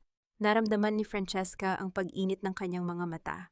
Ang lalaking naging bagyo sa kanyang buhay ay siya rin palang naging kanlungan. Ang misty distrust na namagitan sa kanila noon ay napalitan ng isang malalim na paggalang, isang pag-ibig na marahil ay hindi itinadhana ng panahon, ngunit inukit ng pagkakataon. Tumayo si Francesca at lumapit sa bintana. Hinawakan niya ang kanyang kwintas, ang locket na may larawan ng kanyang ama. "Papa, malaya na tayo," bulong niya sa hangin. Ngunit bago pa man niya tuluyang maisara ang envelope, napansin niya ang isang maliit na susi na nalaglag mula sa loob. May nakakabit na tag dito na may nakasulat na address sa Toronto, isang unit sa isang kilalang business district. Kalakip nito ay isang sertipiko ng pagmamay-ari ng isang maliit na gallery ng sining, ang pangarap na matagal na niyang ibinaon nung naging asawa siya ni Mateo. Isang mabilis na kabog ang naramdaman ni Francesca sa kanyang dibdib. Isang huling regalo mula kay Joaquin. Isang paalala na hindi lang siya basta nakaligtas, kundi may karapatan siyang muling mabuhay at lumikha. Sa gitna ng kanyang pagmuni-muni, tumunog ang doorbell ng kanyang apartment. Ang tunog ay malambot 3 beses na sunod-sunod. Napatigil si Francesca. Tumingin siya kay Angel na tumigil din sa pagguhit at lumingon sa pinto. Ang katahimikan sa loob ng silid ay tila naghihintay ng isang mahalagang kaganapan. Dahan-dahang lumapit si Francesca sa pinto, ang kanyang mga kamay ay nanginginig ng bahagya habang hawak ang doorknob. Sino yan? Mahinang tanong niya. Walang sumagot ngunit narinig niya ang mahinang kaluskos ng isang sobreng idinadaan sa ilalim ng pinto. Mabilis niyang binuksan ang pinto, ngunit ang pasilyo ay tila bakante na maliban sa isang matangkad na figura na dahan-dahang naglalakad palayo sa dulo ng koridor, suot ang isang pamilyar na itim na coat. Mama, sino po yun? Tanong ni Angel habang lumalapit sa ina. Pinulot ni Francesca ang sobre. Sa labas nito may nakasulat na 2 salita para sa Reyna. Isang malaking cliffhanger ang nag-iwan ng katanungan sa kanyang puso. Hindi siya sumigaw, hindi niya hinabol ang anino. Sa halip isinarado niya ang pinto at humarap sa kanyang bagong mundo. Ang labanan sa vegan ay tapos na, ngunit ang kwento ng kanyang puso ay nagsisimula pa lamang. Isang kaibigan, Angel, sagot ni Francesca habang niyayakap ang anak. Isang kaibigang nagturo sa atin na kahit ang abo ay kayang maging bulaklak muli. Habang ang araw ay dahan-dahang lumulubog sa Toronto, nagkakulay ng ginto ang puting nyebe sa labas. Ang reyna ng mga abo ay tuluyan ng bumangon, at sa pagkakataong ito ang kanyang corona ay hindi nagawa sa ginto o brilyante, kundi sa purong kalayaan. Ang huling pahina ng bawat kwento ay hindi laging nagtatapos sa isang malakas na pasabog. Kung minsan ito ay matatagpuan sa isang tahimik na buntong hininga ng kalayaan sa gitna ng malamig na hangin ng Canada. 2 taon na ang lumipas. Ang Gallery de Francesca ay naging isa sa pinakasikat na kanlungan ng sining sa Toronto. Sa loob ng mga puting pader nito, ang bawat painting na nakasabit ay nagkukwento ng isang paglalakbay mula sa madidilim na anino ng vegan patungo sa makukulay na liwanag ng bagong simula. Sa gitna ng siksikang mga tao sa gabi ng kanyang anibersaryo, nakatayo si Francesca, suot ang isang simpleng puting gown. Wala na ang mabigat na alahas ng mga De La Vega. Ang tanging suot niya ay ang kanyang ngiti na abot hanggang sa kanyang mga mata. Lumapit sa kanya si Nanay Rosa na dinala niya sa Toronto 6 na buwan na ang nakalilipas. Ang matanda ay mukhang mas bata malayo sa hitsura nito noong naninilbihan pa sa ilalim ng takot. Hija, may nag-iwan nito sa counter. Para sa iyo raw, bulong ni Nanay Rosa habang iniaabot ang isang maliit na puting rosas. Walang card, walang pangalan, ngunit ang amoy nito ay sapat na para pabalikin ang gunita ni Francesca sa isang lalaking naging bagyo at kanlungan niya ng sabay. Natanaw ni Francesca si Angel sa kabilang bahagi ng silid, masaya itong nakikipag-usap sa kanyang mga kaklase.